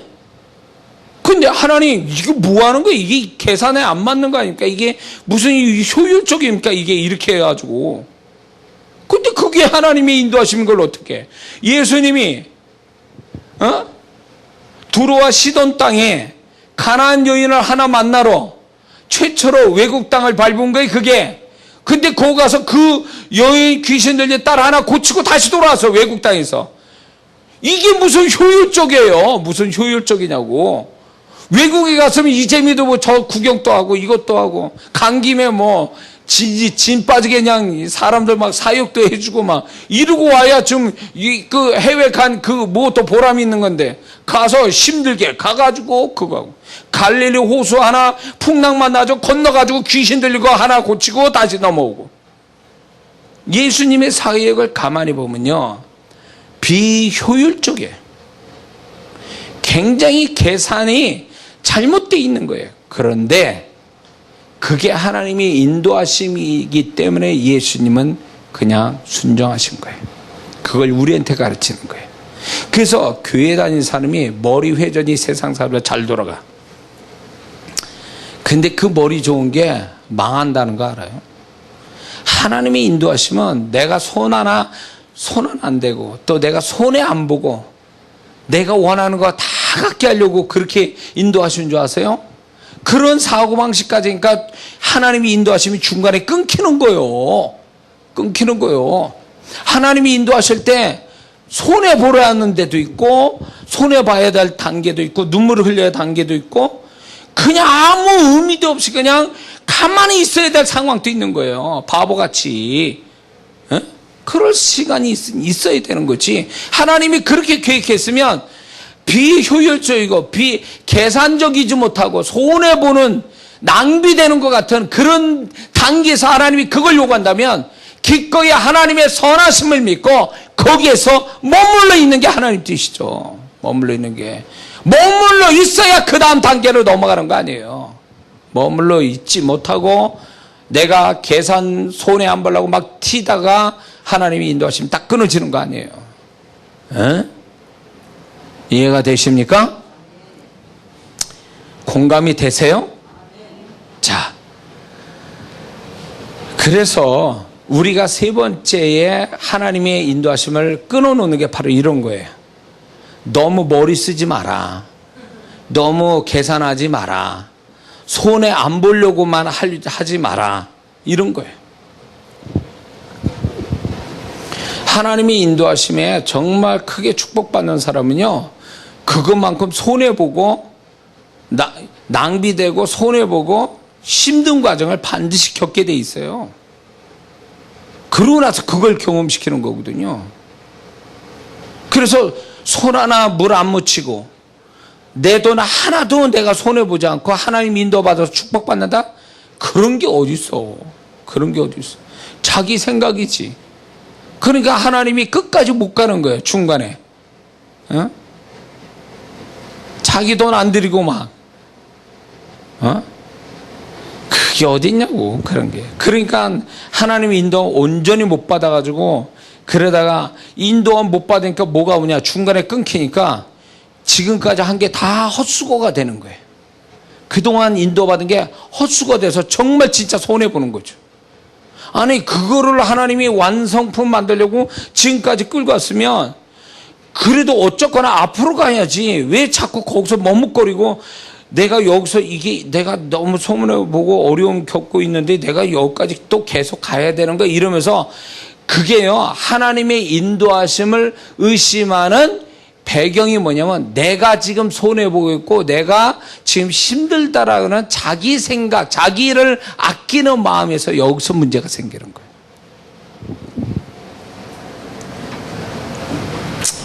다 이 얘기는요, 이장한 목사의 아주 간증이요, 이게. 부끄러운 간증이요. 그래서 주님이 아주 원리를 가르쳐 주셨기 때문에 대가를 치르고 제가 받은 겁니다, 이거. 여러분들 쉽게 들을 줄 몰라도 저는 인생을 두고 얘기하는 거, 이거. 예? 그래서 다윗의 이 하나님의 인도하심이 너무너무 새롭게 와닿는다니까요, 나이 먹을수록. 자, 하나님이 인도하심에 우리가 또 우리가 가져야 될 게 뭐냐면 우리가 여러 단계, 어느 단계에서 여러 가지 이유로 나아가지 못할 때 하나님은 그 단계에서 다시 시작할 수 있도록 이끄시고 또 기다려 주세요. 자, 하나님이 이스라엘 백성이 가나안 땅에 못 들어갔다고 하니까 여기서 중요한 건 이거야. 너희들 그럼 끝내. 광야 2세대까지 너희들 끝내라. 네 부모들이 그 모양이기 때문에 너희들도 자격 없을 것 같아. 끝내. 딱 이러고 가나안 땅 못 들어가게 땅 못 박은 게 아니라 하나님은 광야 2세대만큼은 가나안 땅 들어가도록 40년을 기다려 준 거예요. 광야 1세대는 2년 3개월로 딱 들어가게끔 하나님이 세팅을 해놨는데 거기에 자격이 없어지니까 하나님은 이들은 폐기 처분하되 광야 2세대만큼은 하나님의 완전한 인도하심의 축복을 보게 하기 위해서 40년간을 기다려준 거예요. 끝장낼 수도 있잖아요. 야, 너희들은 안 되겠다, 야. 응? 끝날 수도 있는데 하나님은 40년을 기다려서 이끄시잖아요. 이거예요. 어느 단계에 하나님이 인도하심 받을 때 내가 미처 준비를 못하거나 여러 가지 이유로 내가 준비를 못하는 상황이면 하나님이 아주 뭐랄까 냉정하게 너 자격 없구나 건너 그러면 여기서 끝? 이게 아니라 찬스를 주신다는 거예요. 몰라서 그렇다면 알게 하시고 자격이 준비가 안 되면 자격을 준비할 만큼 또 시간을 주시고 뭐가 모자라면 그 모자란 걸 또 채워줘서 그 다음 단계 넘어 그런 은혜가 있단 말이에요. 그걸 눈치채고 하나님이 그 다음 단계로 넘어가기 전에 준비할 수 있는 기다려주는 시간에 뭔가 해야 되는데 그때 딴짓하고 있으면 이제 거기서 끝나는 거예요. 자, 이거는 수학 공식과 같은 거기 때문에 일일이 제가 이걸 공식을 다 대입해 버리면 시간이 모자래. 길게 얘기해야 돼. 그러니까 이 공식을 머릿속에 좀 집어넣고 계시라는 거죠. 할렐루야. 그럼 쉽게 이해를 하기 위해서 오늘 낮에 설계했지만 요셉이 죄수에서 이제 벗어날 수 있는, 감옥에서 벗어날 수 있는 찬스를 얻죠. 술 맡은 관원장이 복직되면서. 근데 바로 돼야 되는데 지금 요셉이 2년을 그 술 맡은 관원장이 잊어버렸어, 요셉을. 그래가지고 2년을 그 감옥에서 또 썩습니다. 그러면 이 2년 세월이 뭘 의미한 줄 아세요? 요셉에게서 그 다음 단계를 위해서 준비 과정이었던 거예요. 찬스를 다시 한번 가질 수 있도록 준비시킨 거예요. 아니, 복직이 되면서 술 맡은 관원장이 복직되면서 그때에 바로가 두 번의 꿈을 꾸고 술 맡은 관원장이 바로 요셉을 부르고 이러면 뭐 얼마나 좋겠어요. 그림이 좋잖아요. 근데 이게 이상한 거예요. 2년을 딜레이 시켜놓고 그렇고 2년 후에 요셉이 나아갑니다. 무슨 얘기일까요? 그게 힌트인데 왜 2년을 끌었을까 할 때 요셉이 여전히 마음속에 억울함이 있었고 자기가 하나님의 능력을 준 걸 자기를 위해서 쓰고 있는 거죠. 그렇게 해가지고 내가 너 그 다음 단계 못 넘어간다. 너의 유익을 위해서 내 능력 쓰니? 나의 영광을 위해서가 아니고 나의 계획을 위해서가 아니라 너의 유익을 위해서 지금 내 은사로 쓰고 있니? 내가 너한테 준 게 그거잖아요. 술마통 가지고 복제가지고 내가 이 억울한 일을 바로에게 얘기해서 꺼내달라 그 얘기했잖아요. 내가 당신을 도와줬으니 나도 날 도와주소. 이거 얘기 아니에요. 근데 그게 하나님을 기분 나쁘게 한 거예요. 그래서 너 그 마음 사라질 때까지 기다릴게. 2년이에요. 만약에 하나님이 바로의 총리가 되는 요셉의 그 하나님의 인도하심의 끝을 이 요셉이 이런 태도 때문에 하나님이 정말 기분 나빠서 끝을 내버리면 그 사람은요 영영 감옥에서 썩고 죽는 거예요. 근데 보세요. 요셉이 설령 잘못했다 할지라도 그가 잘못을 깨닫고 순수한 마음으로 하나님의 일, 하나님의 주신 것을 감당케 하기 위해서 2년 동안을 기다린 거 아니에요?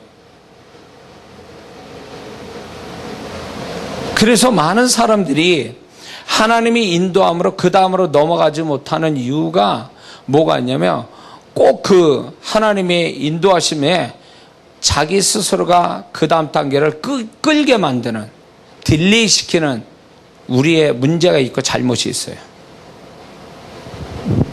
응?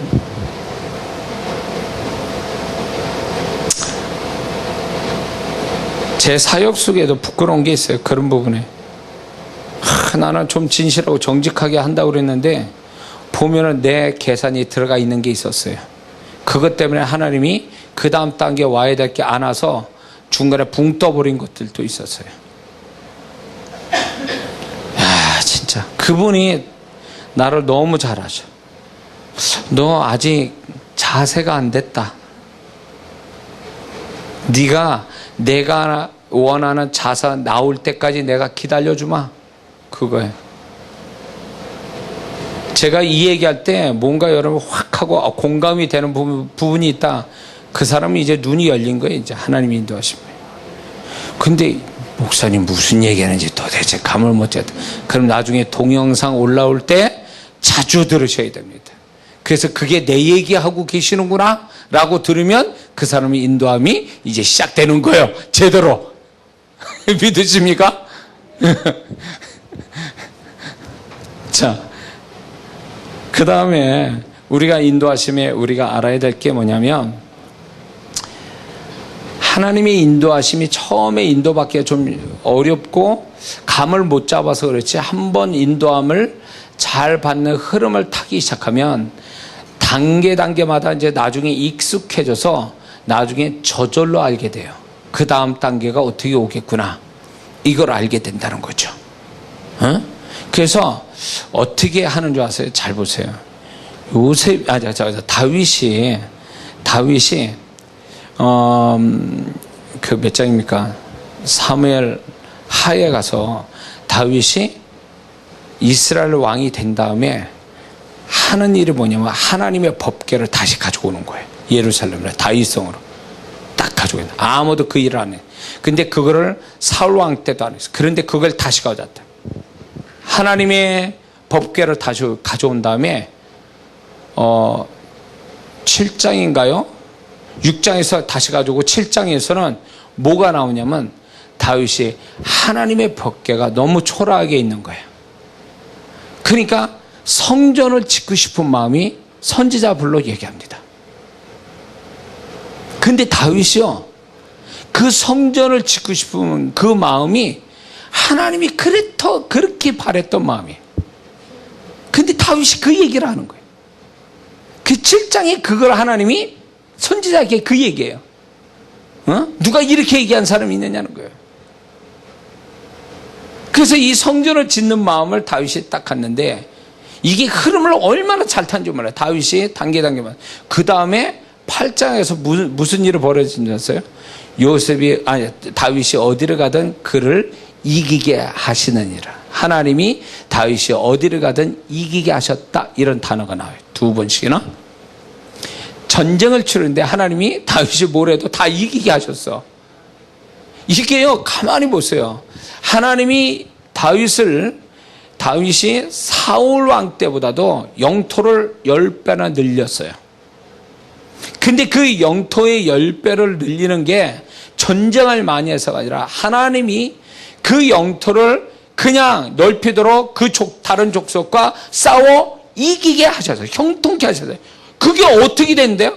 그 이전에 다시 돌아오면 성전을 짓고 싶은 마음이 있었고, 더 뒤로 돌아오면 하나님 법궤를 가져오고, 그 뒤로 더 가면 하나님이 이스라엘 왕 될 때까지 기다리고.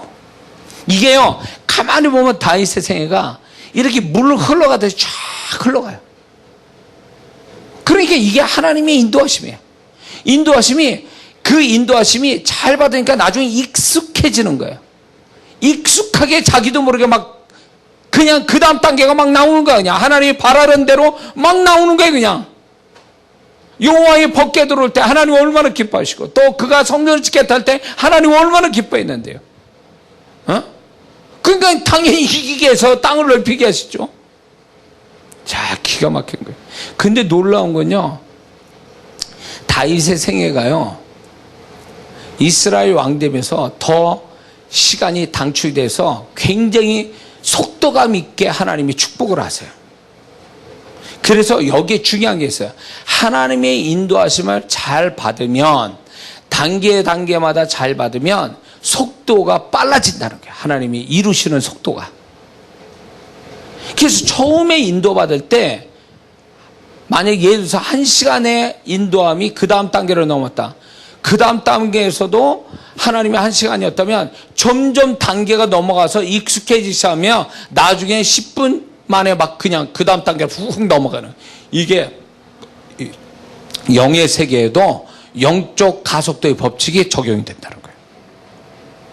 그래서 축복받는 사람은요, 축복받는 속도가 굉장히, 한번 받고 흐름 받아서 자꾸 축복받으면 그 사람이 축복이 더 빨리빨리 축복받고 많이 받는 거예요. 속도감 있게. 그게 하나님이 우리에게 주시는 어떤 은혜예요. 그게 우리가 그런 축복을 받아야 돼요. 할렐루야. 제가 이제 영적인 세계를 알아가는 데 있어서요, 처음에 어떻게 시작했냐면, 내가 어렵게 받았어요. 거의 2년을 제가 혼자 돌아다니면서 제가 정말 대가를 치러가면서 배우고 경험하고, 또 집에서 금식하며 또 기도하고 막 이래가지고 하루 종일 교회에서 살고 이러면서 제가 혼자서 성령이 주시는 계시를 받아서 다 정리되고, 그래서 2년 만에 정리된 걸 가지고 이제 사역에 나가고 성령 부흥학교라는 거를 하기 시작한 거예요. 그거를 하기 시작했는데, 하나님께서 처음에 내가 이걸 오픈할 때요, 내가 갈등 얼마나 가졌는데, 내가 2년을 거쳐서 만들어 놓은 걸 이분을 3박 4일 만에 이 사람들을 열어줘야 된다, 또 열어준다라는 게 너무 나는 믿지는 장사인 줄 알았네. 믿지는 장사. 왜냐면 그거 뭐 등록비 받아가지고 남이 그 수양관에서 그렇게 하다 보면 솔직히 말해서 나는 그냥 생으로 고생만 하는 거예요. 나는 그분들을 위해서 헌신하는 거예요. 근데 거기다 또 최소한의 등록비를 받는데, 거기다 대고 아니 목사님이 그거 하는데 돈 받고 이걸 가르친다고 그래가지고 또 불평하는 사람이 있어요. 때려칠까 이거?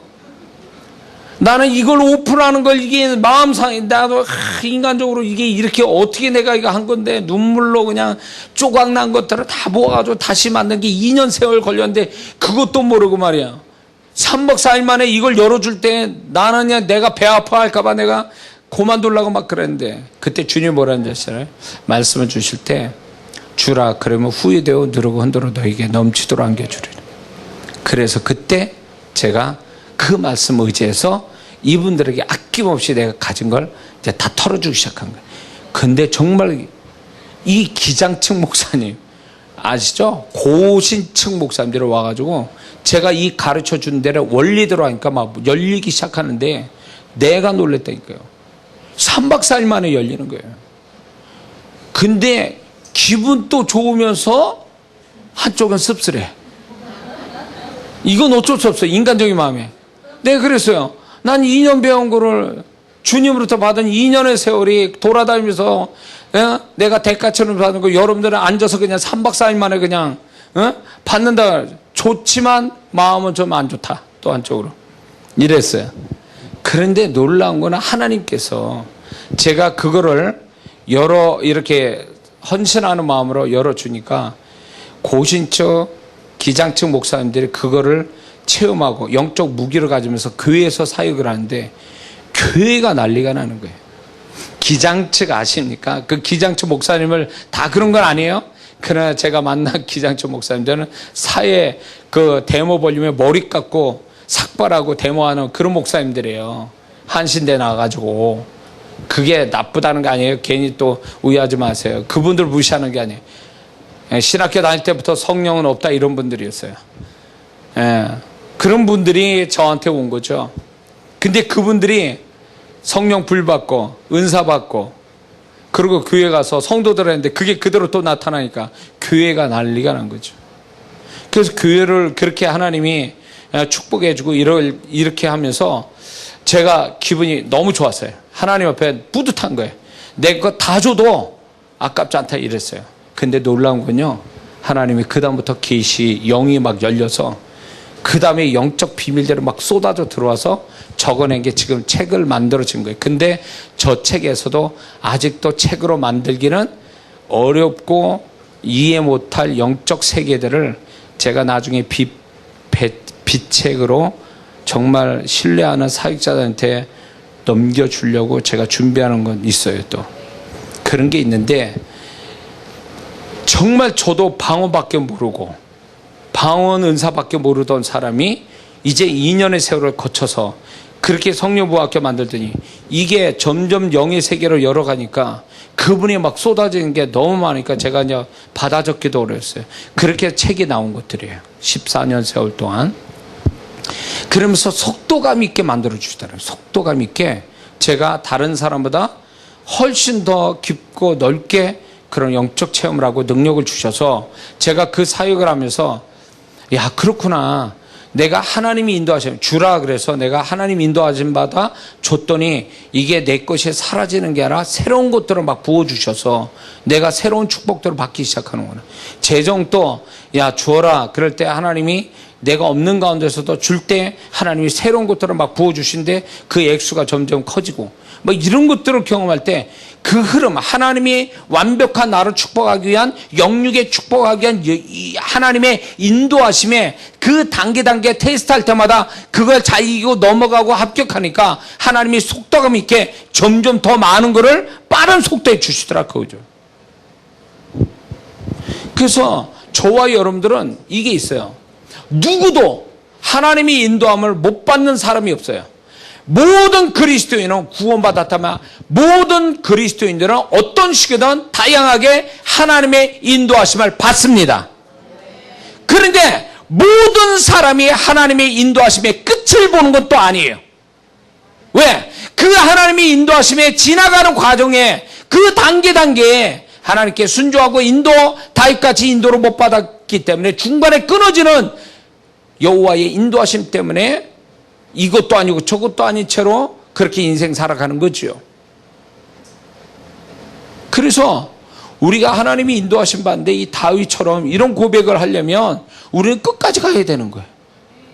그러자고 우리가 몰랐던 거 잘못 알고 있는 여호와의 인도하심을 고치시려고 지금 이장하 목사를 삶을 가지고 말씀하신 여호와의 일을 지금 설명하고 있는 겁니다. 제가 할렐루야. 그래서 하나님의 인도하심 잘 받으면 가속의 속도의 법칙에 따라 점점 사이즈가 커가고 시간 더 빨리 진행된다. 이게 하나님이 인도하심의 법칙 같은 겁니다. 그래서 하나님의 인도하심을 잘 받기 위해서는 뭐가 필요하냐면요, 영적인 자기를 영적인 상태로 유지하는 게 중요해요. 왜냐하면 육적인 사람한테는 인도함을 못 받아요. 왜냐하면 하나님이 인도하시면 영적 자세에서 영적인 태도가 있을 때가 그게 인도를 받을 수 있지, 육적인 상태에서 못 받아요. 계산이 되고 상식에 안 맞고 순종할 수가 없고, 그러니까 인도를 못 받게 돼 있어요. 그래서 이제 우리가 영적 자세를 유지하기 위해서 예배, 공식적인 예배 드리는 거, 기도하는 거, 말씀 보는 거, 이런 게 기본적으로 깔려 있어야 돼요. 그래야 내가 영적인 자세를 유지할 수 있으니까. 그래야 그 감각이 오는 거야. 하나님이 인도하심의 감각. 하나님이 인도해달라고 그러놓고 자기는 세상에서 신나게 놀고, 별짓 다 하고, 그런데 무슨 하나님이 인도하심이 있겠어, 그 속에서. 그 영적인 자세를 유지하는 게 아주 중요하다. 그리고 공식적인 하나님의 인도하심을 따르는 법부터 배워야 돼요. 공식적인 하나님 인도하심. 공식적인 하나님 인도하심 뭐예요? 주일 지키는 거, 예배 드리는 거, 헌금하는 거. 이건 공식적인 하나님의 인도하심이에요. 이걸 잘 따라야 된다는 거예요. 교회에서 하나님의 어떤 교회의 질서에 맞게 인도받는, 이런 게 다 훈련이에요. 그러다 보니까 그렇게 되면 자기야 교회 문 밖에 나와서 나만의 하나님의 인도하심을, 비공식적이고 개인적인 하나님의 인도하심을 받을 수 있는 기본 자세, 기본 훈련은 교회에서 배우는 거예요. 이해가 되십니까? 그러니까 교회에서 엉망으로 하는 사람이 하나님 인도하심 받는다? 거짓말이에요. 기본도 안 되는 사람이 무슨 어디 스페셜로 자기 개인적인 어떤 인도하심을 어떻게 받냐면, 공식적인 하나님 인도한테 못 받는데 비공식적인 자기 하나님의 인도하심을 어떻게 받느냐, 그 얘기예요. 못 받아요.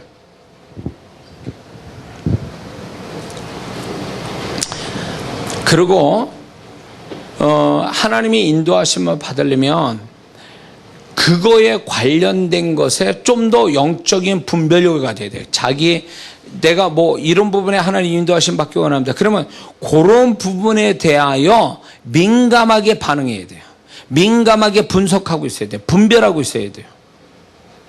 만약에 이런 게 있어요. 하나님께 기도를 해서, 하나님 내가 이렇게 되기를 원하고 이렇게 인도되기를 원합니다. 이런 부분을 인도해 주세요. 그러면 그 부분에 하나님이 인도를 하려고 이제 기도했으니까 그거를 일을 벌려 가시는데, 그거를 눈치를 못 채고 엉뚱한 데서 돌아다니는 거죠. 엉뚱한 데서 휘짓고 돌아다니는 거예요. 그러다 보니까 하나님의 일하심이 그냥 혼자 일하시다 끝나버리는 거야. 하나님이 혼자 일하시다. 그러니까 분별이 안 되는 거야. 분별이. 기도를 그거 놓고 기도했는데 정작 줄 때는 이게 뭐야? 라는 거지. 그러면 안 돼요. 그래서 심지어는 애들 말 속에서도 내가 하나님 인도받고자 하는 그 관련된 말만 나와도 나는 그거를 알아들었어야 돼요. 알아들을 수 있는 사람이 돼야 돼요. 네? 그래서 하나님의 인도하심에 자기가 받고 싶어하는 그 분야에 대해서, 그 부분에 대해서 아주 철저하게 기록해놔야 돼요. 그래서 저는 기록을 나름대로 기록을 하거든요. 그러면 그 부분에 대해서 기록을 막 깨알같이 막 아주 별것도 아닌 것까지 다 적어봐요. 그러면 희한하게 거기서 그거를 이렇게 적어놔서 머리로 대충 하는 거하고 그걸 적어서 쫙 훑어보면 다 달라요. 더 선명해져, 그게. 그래서 우리가 하나님을 대충 알지 말고 정말 섬세하게 알아야 돼요. 그러려면 기록하는 법을 배워야 돼요. 기록하는 거. 제가 우리 아들한테도 지금부터 그걸 가르치려고 하는데, 기록을 해보면 내가 기억 못할 수도 있잖아요. 그러니까 기록을 해놔서 영적인 나름대로 이렇게 해석해 놓은 걸 계속 쌓아놓다 보면 그게 나중에 분별력이 생기게 돼요. 분별력이. 그래서 제가 청년 때부터 그거를 했던 것 같아요. 노트가 있고 제가 다이어리인데 청년 때부터 그걸 썼어요.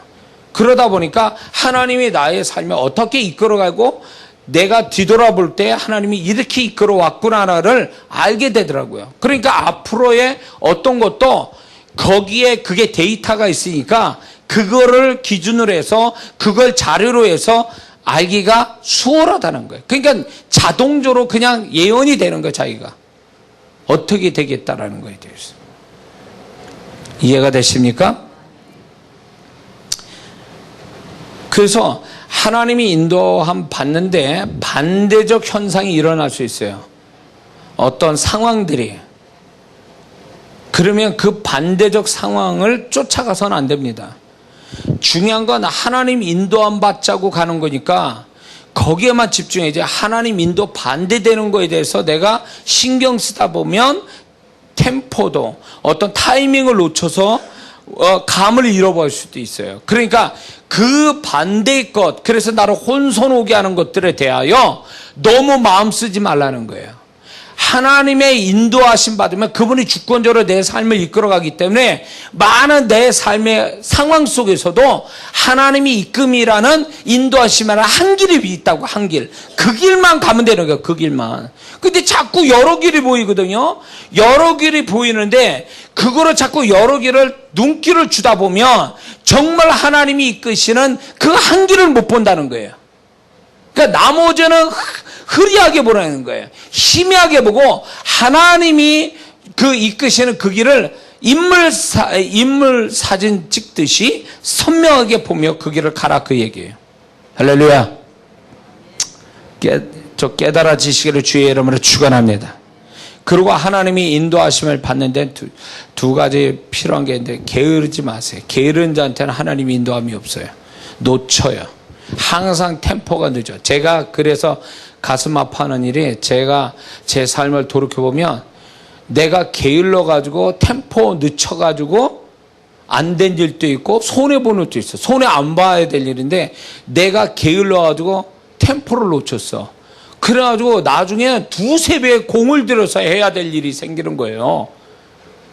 예. 어느 때는 너무 조급하게 앞서가서 문제가 컸는데 이제 조급하면 문제가 된다는 걸 알았는데 그 다음 문제는 뭐냐면 게을러서 템포를 놓치는 거예요. 그러니까 그게 또 쓸데없는 고난과 쓸데없는 손해를 보게 되는 거죠. 그래서 게으르면 안 된다. 하나님이 인도하심 받는데 보세요. 하나님이 진행하고 있는데 모세가 앞장서서 가나안 땅으로 지냈는데 피곤하여 뒤에 떨어진 이스라엘 백성이 아말렉 족속에 맞아 죽잖아요. 칼 맞아 죽잖아요. 진행에서 떨어져 나간.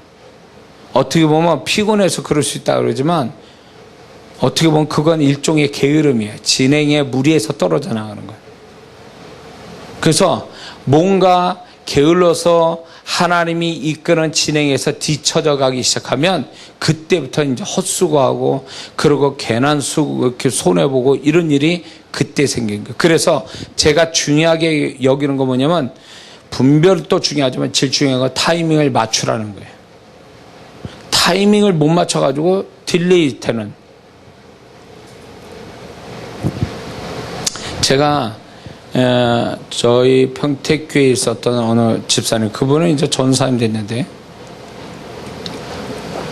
아신 분은 알 거예요. 간증 제 설교 들어본 분은 아마 이 간증을 몇 번 했기 때문에 아신 분은 알 거예요. 그런데 모르는 분을 위해서 얘기하면 그분이, 그 부부가 그 아들 하나인데 그 아들이 이제 평택에 있는 학교니까 뭐 그렇게 좋은 학교는 아니에요. 근데 그 학교 다니면서 얘가 공부는 좀 했어요.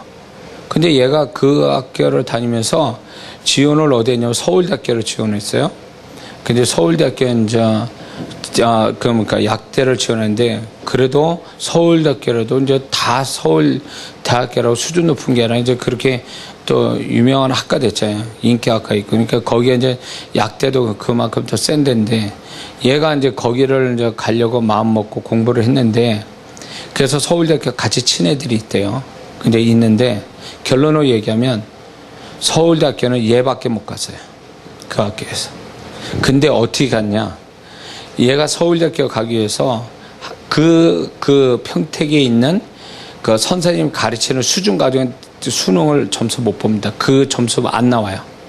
그러니까 이 아빠가 참 이 아들을 위해서 수고를 했는데 엄마는 영성을 감당하고 아빠는 얘 학업을 감당했는데 강남에 있는 명문대 가는 아이들을 그 가르치는 학원에 문제지를 뽑아서 얘를 갖다 주는 게 한 주마다.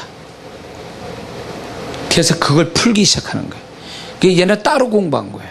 아빠가 갖다 주는 그 문제를 받아다가 그 명문대 가는 애들의 그 문제를, 학원에서 하는 문제를 가지고 공부를 한 거예요.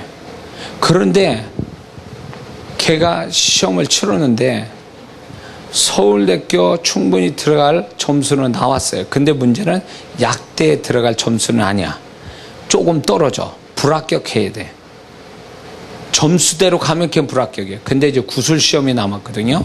수능 점수에 구술시험을 보는데 여기서 결정적으로 하나님이 역사하는 거예요. 근데 이 구술시험을 보는데 이 구술시험을 보려면 어느 정도 감이 있어야 될 거 아니에요. 그 문제의 어떤 그게 나와야 될 거 아니에요. 예상 문제들이. 감을 못 찾는데 놀라운 건 하나님이 그때 무슨 일이 벌어졌냐면 강남에서 서울대학교 출신의 논술, 구술만 그거 가르쳐서 일주일에 몇 번 가르치고 1,000만 원 받는 그 유명한 강사 있는데 얘가요, 하나님이 놀랍게 얘를 한 번인가 두 번 몇십만 원 가지고 얘를 가르치는 어떤 기회가 생긴 거예요. 그럴 수가 없는 거예요. 그 집안은 그렇게 돈이 있는 집안도 아니고. 근데 그런 구술시험 그 아주 전문가를 만난 거야. 그래가지고 그 사람한테 코치를 받아서 예상 문제를. 근데 놀라운 거는 거기에서 문제가 났다는 거지. 아빠하고 얘기를 하는데 그래서 그 전날 밤까지 아빠하고 연습한 거예요. 구술시험 예상 문제 가지고. 근데 거기서 문제가 났다는 거예요. 그래서 얘가 정말 자신 있게 얘기를 굉장히 잘한 거예요. 그래서 구술 점수가 많아가지고 약대 합격했어요. 나중에 알고 보니까 수능으로는 떨어지는데 구술시험에서 점수가 좋게 나와서 붙은 거예요. 근데 이 구술시험을 합격하기 위해서 어떤 일을 벌였냐. 하나님이 그때 제 아내가 그 시험 볼 때 계속 기도해 줬어요. 그 시간대 계속 중복 기도를 했어요. 근데 얘가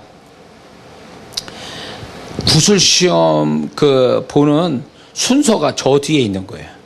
그럼 자연히 면접관이 뒤에 있는 번호들은 그러니까 손해를 봐요, 사실은. 앞에 애들보다. 근데 딱 시험 보러 간 날 순서가 바뀌었어. 얘가 앞으로 와 있는 거예요. 그래서 얘가 앞에 와가지고 정말로 제일 얼마 되지 않게 들어가가지고 너무 자신감 있게 시험을 너무 잘 치른 거예요. 그래서 얘가 서울 약대로 붙었는데 이게 어떤 일이 벌어졌냐면 이렇게 되기까지가 얘가 이 부모님이 우리 교회에 나오면서 은혜를 받고 이분이 큰 교회에서 섬겼던 분인데 이분이 여기 우리 교회 오면서 이제 저기를 섬기면서 저한테 은혜 받고 이제 이렇게 하면서 이분들이 이제 그때 교회로 옮겼어야 되는 거예요. 옮겨야 될, 지금 있는 자리로 옮겨야 되는데 이분들이 감동이 와가지고 작정을 한 거예요. 교회 이전을 하는데 큰 돈을 작정한 거예요. 근데 이분은 월급쟁이에요. 이 집사님은. 근데 이분들이 퇴직금을 미리 받아서 헌금하겠다는 거예요. 근데 아무도 우리 교인이 그렇게 헌금한 사람 없어. 정말로 뭐 가진 것도 없으니까 뭐 빚내서 헌금할 사람들도 아니고 그러니까 헌금 나올 수가 없어요. 근데 이분만 유독 그래서 하나님이 그러고 나서 후에 이분들이 우리 교회를 이제 이렇게 떠나시게 됐는데 그러려고 하나님 그 축복하려고 오셨던 것 같아요. 근데 이분들이 크게 헌금을 하겠다 그랬는데 어떻게 했냐면 퇴직금 받아가 헌금하겠다라는 거지. 그런데요, 퇴직금이 이렇게 중간에 받을 수가 없는 거예요. 그러니까 이분들은 어떻게 하냐, 대출을 받아가지고 헌금을 했어요. 집을 담보로 해가지고. 근데 그 헌금할 시기가 언제인 줄 아세요?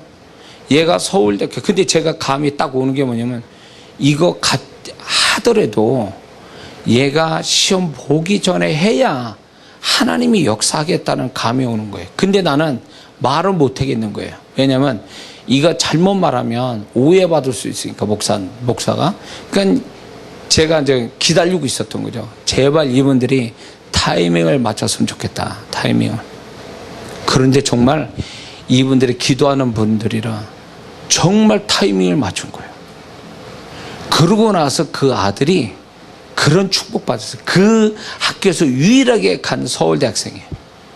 그 바람에 또 부모님이 또 영광을 얻어가지고 시장님도 만나고 사장님도 만나서 축하받고 이랬다는 거예요. 제가 얘기하고 싶은 그거예요. 타이밍. 그래서 제 삶에도 이렇게 보면 하나님이 타이밍을 맞춰서 가기를 얼마나 원하는지 몰라요. 그 타이밍에 맞추면 최대 효과가 나오지만 타이밍을 못 참으면 같이 해도 같은 분량이라도 그게 축복이 하나님의 역사가 그만큼 안 온다는 거예요. 그래서 정말 축복받는 사람의 그 어떤 요소로 보면 그 중에 하나가 뭐냐면 타이밍을 잘 맞추는 거예요. 그래서 우리가 하나님의 어떤 뭡니까? 하나님의 인도하심 또 타이밍이에요. 그래서 저는 이제 형통에 관한 사역을 그냥 계속 14년 동안 해왔으니까 저 자신을 하나님이 또 그렇게 저한테 다루셨고, 그래서 다른 분들이 이렇게 보면 타이밍이라는 게 보여요. 아, 이분은 요때쯤이구나. 요때 이렇게 해야 뭐가 딱 하나님이 하시겠구나. 뭐가 하나님 손길에 오겠구나. 이게 이제 감이 잡히는 거예요. 그러면 이제 제가 믿을 만한 사람은 그 타이밍을 얘기합니다. 근데 이게요, 얘기를 해줘도 못 알아듣는 사람이 있어요. 육적으로 강하니까, 계산이 빠르고 육적으로 강한 사람은 백날 하나님 얘기해줘도, 타이밍 얘기해도 못 알아들어요. 그러니까 그 사람은 결국 뒤에 가서 후회하는 거죠. 하나님이 거기에 맞췄다는 거예요. 그러니까 그게 감각이 오는 거예요. 하나님이 인도하심에 대한 그분의 마음을 내가 나름대로 제가 이제 그게 경험이 되니까 저 생애, 제 삶에서도. 그러니까 남들을 봐줄 때도 그게 보인다는 거죠. 그래서 여러분들이 기도할 때, 하나님 인도하심을 위해서 기도할 때 반드시 뭘 기도했냐면, 하나님 어느 때입니까? 다윗이 늘 물어봤잖아요. 제가 가야 될까요? 말아야 될까요? 지금. 이런 식으로 하나님께 항상 물어서 그 타이밍을 놓치지 않고 갔다는 거예요. 이게 다윗의 아주 기가 막힌 아주 타이밍이에요. 그러니까 어느 때 되겠지, 뭐 어느 때 하면 되겠지, 어느 때. 아니요. 그러니까 하나님의 인도하심이 좌절당하고 소멸되고 중간에 끊어지는 거예요. 그렇게 하다가. 왜 그러고 있냐고. 지금 하나님의 시간은 흘러가고 있는데, 하나님의 시간을 잘 보세요. 우리가 한다고 하나님 기다려줍니까? 세월아 멈춰라 하면 세월이 멈춰져요? 시간은 흘러가고 있어요. 그것처럼 하나님의 시간 또 나를 기다려주잖아요. 하나님의 시간은 흘러가는 거예요. 그래서 내가 못 맞추면 그냥 지나쳐가 버리는 거야. 그러면 그 사람만 손해되는 거예요. 하나님 영광 또 못 받으시고. 그러면 왜 그렇게 사냐 그거죠, 우리가. 그래서 항상 기도해서 하나님, 내가 하나님의 타이밍을 맞춰서 갈 수 있는 감각을 갖게 해주세요. 근데 잘 들어보세요. 하나님의 타이밍을 맞추는 게 그렇게 분명치 않다라면 뭘 보여야 되냐면, 그 앞뒤의 상황들, 그 앞에요, 하나님께서 야, 너 요거 타이밍 맞춰야 돼 라는 거를 직접 음성 들리지 않으면 알 수 있는 징조를 주시는데, 그 일이 벌어지기 전, 하나님의 시간이 오기 전 징조 현상이 있어요. 그거를 캐치하고 있어야 돼요. 그 징조를 통해서 요게 곧 하나님의 시간이 오는구나 라는 걸 알게 된다는 거예요. 그래서 그거에 관련된 일들이 반드시 있어요. 하나님의 시간, 그 사람을 위한 하나님의 시간이 오기 전에 전조현상 같은 게 있는데, 그걸 보고 눈치를 채가지고 하나님 시간 맞춰야 되겠다라고 하면 그 사람은 이제 되지만, 하나님이 그렇게 눈치를 줬는데도 못 알아채면 그 사람은 이제 그건 지나가는 거예요. 하나님의 축복. 그게요, 사람의 입을 통해서 나오든 아니면 자기 안에 영적인 부담, 영적인 근심, 어떤 성령의 감동, 아니면 그거에 관련돼서 뭔가 상황이 몰아가는 것, 뭐 이런 것들이 결국 뭐냐면 그 하나님의 시간이 온다는 걸 알리는 사인이에요. 할렐루야. 이해가 되십니까? 요거를 잘 생각해 보시면요, 제가 이게 이렇게 디테일하게 얘기할 수 있는 건요, 제가 이런 부분에 실수를 많이 해왔기 때문에 하나님이 답답해서 그러지 말라라고 가르쳐 주신 거를 지금 여러분에게 전달하고 있는 거예요. 그래서 이 여름 집회를 통해서 여러분들이 이 마지막 설교, 하나님의 인도하심을 다윗과처럼 잘 받아가지고 이거 다 같이 시작합시다. 다 같이 고백합니다. 시작. 너는 복의 시작이며 관계된 것들이 완전케 될지라. 이 끝을 보는 거죠. 올해 그 끝을 보는 거예요. 여호와 이레 또 여호와의 인도하심의 끝을 저걸 보는 거죠. 완성된, 완전된 어떤 하나님의 손길, 그걸 보고 하나님께 영광 돌고 여러분들은 하나님의 주시는 만족한 축복, 은혜, 능력 그것들이 경험되기를 주의 이름으로 축원합니다. 기도하겠습니다.